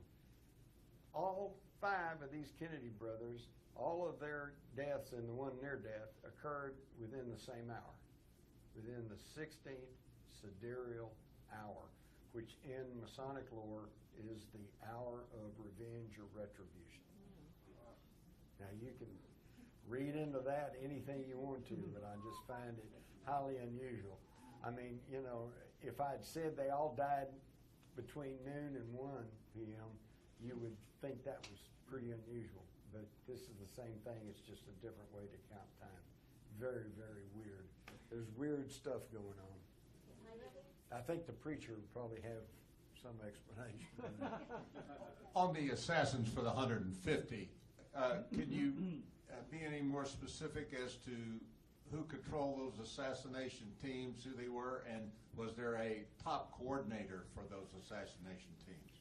Yeah, for my money, it was all coordinated through Operation Mongoose, because for years they kept us, you know, once you write off the communists and the Nikita Khrushchev or Fidel Castro, which there is no hard, firm evidence to point to either one of those groups. And in fact, all the evidence against, because although Khrushchev or KGB agents or Castro or some of his people certainly could have killed the president, they could not have controlled the investigation the way I showed it to you. But now where you see, so we're left with the questions: was it the CIA? Was it the FBI? Was it the military? Was it the anti-Castro Cubans? Was it the mafia? And the answer is yes, because they were all working together under Operation Mongoose. That was the secret war against Castro, headquartered off of the Jim Wave Station off the University of Miami, and headed by General Edward Lansdale, the ugly American, who had plenty of experience in overthrowing governments and overthrowing heads of state. They simply sent their hit teams to Dallas. Jim, years ago in the 70s, Geraldo Rivera had the Good Night America show. And he ran 2 nights in a row in which he analyzed and had forensic scientists there the whole assassination, and they ran the Zapruder film. The first anomaly that I noticed, I was sitting with a friend, was that coming from the upper part of Kennedy's neck, going slightly upwards, was this instantaneous mist that blew away in the wind. Then he clutched his throat. And I bolted out of my chair and I said to my friend, "Did you see that? The first shot came from lower than he is in front of him, which had to be the storm sewer opening." And so the next day, well, okay, she didn't see that. They played it again, and then she saw it in the second time. I called up people all during the day to tell them about this the next day. The next day, that mist was removed from the version of the film that Rivera had. I drove down there the next day, and there were 2 storm sewer openings, and the one closest to the overpass was just perfect for a pistol shot. Years later, I picked up a friend. I was actually helping a client at the courthouse, and we were going out to lunch, and I told him this. And I said, now, we were going down Elm Street. I said, now, here's the first opening, and here's, wait a minute, the second storm opening, a drain has been removed. A lamp post has been put over where the manhole cover was, and it looks like old concrete. It was beautifully done. Yep. And a friend of mine who was a sergeant on the tax squad of the police department, I talked to him about it, and he said, well, they told us that they removed that just to quell speculation that a shot might have come from there. Yes, thank you. I'm well aware of that. In fact, I stood down in that storm drain before they took it out. And of course, I'm a short guy, but I could stand there, and here's the storm drain slit. And, you know, Kennedy is 6 foot away, leaning over the right-hand side of the limousine, and that's a 6-foot shot. You could do that with a pistol, you know. And I could go on and on. I've had some people tell me that they saw the gunman in the sewer, but see, that sounds so weird. And Penn Jones tried to tell people that back in the 60s, and they just vilified him. Oh, he talks about a man in the sewer. So I'll let that go, but I'm not writing that off. We're going to get one more question here, but I want to leave enough time because Jim has a table in the back with some books to sell. You'll probably sign them and stuff like that, yes, and some other books. And also, we're going to be going to get some dinner over at 2 Rows. Sounds good? Take you out to dinner? Okay. So anyway. anybody that wants to go to Two Rows, it's right in the same parking lot here. It's a grill, American grill type food. You can come join us. We got an area saved for us. So just want to put that on there. One more real important thing, and we'll get to your questions, sir, is that, again, these DVDs are available of this presentation tonight for $10, okay? And they're at the back. We talked to one of the Johns. They also have the DVD ready from the Line in the Sand in San Antonio, okay? So, and it's actually so much footage, it's on 2 DVDs. So you get 2 circle DVDs, but it's $10 because it's one event. So, and other things too. Oh, and there's a contribution base back there too that says Activists for Truth contribution. I wrote it in the program. You know, any amount helps, guys. So, okay, now we're going to get to the very last question. And then you get to sit down, and you did a great job. I can't believe you can remember all that stuff. You're amazing. Well, I'm like Homer Simpson. Every time I learn something new, I forget something. So. I don't know. You're awesome. I think you're awesome. Okay. Did you read Bill O'Reilly's book, Killing Kennedy? On the microphone, please. No. Did you happen to read Bill O'Reilly's book, Killing Kennedy? No. Okay. I threw it in the trash can. Okay.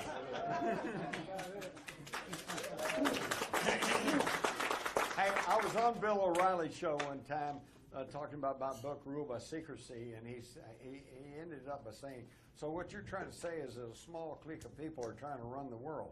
And I said, yeah. And he said, so what? He said, I belong to those guys. You know. Yeah, I'm no, not surprised. sorry. Yeah.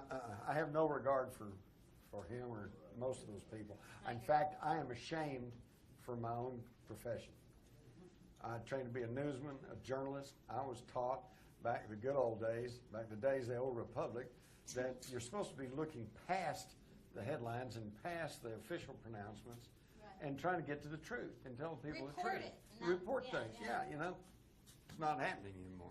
Well, we got you still, so it's awesome. Well, thank you, everybody, for coming. Thank and you. You can still ask some more questions. If you want to write them down, give me an email. We'll try and get an answer. Thank you, thank you, thank you. Yay. Yay. Okay.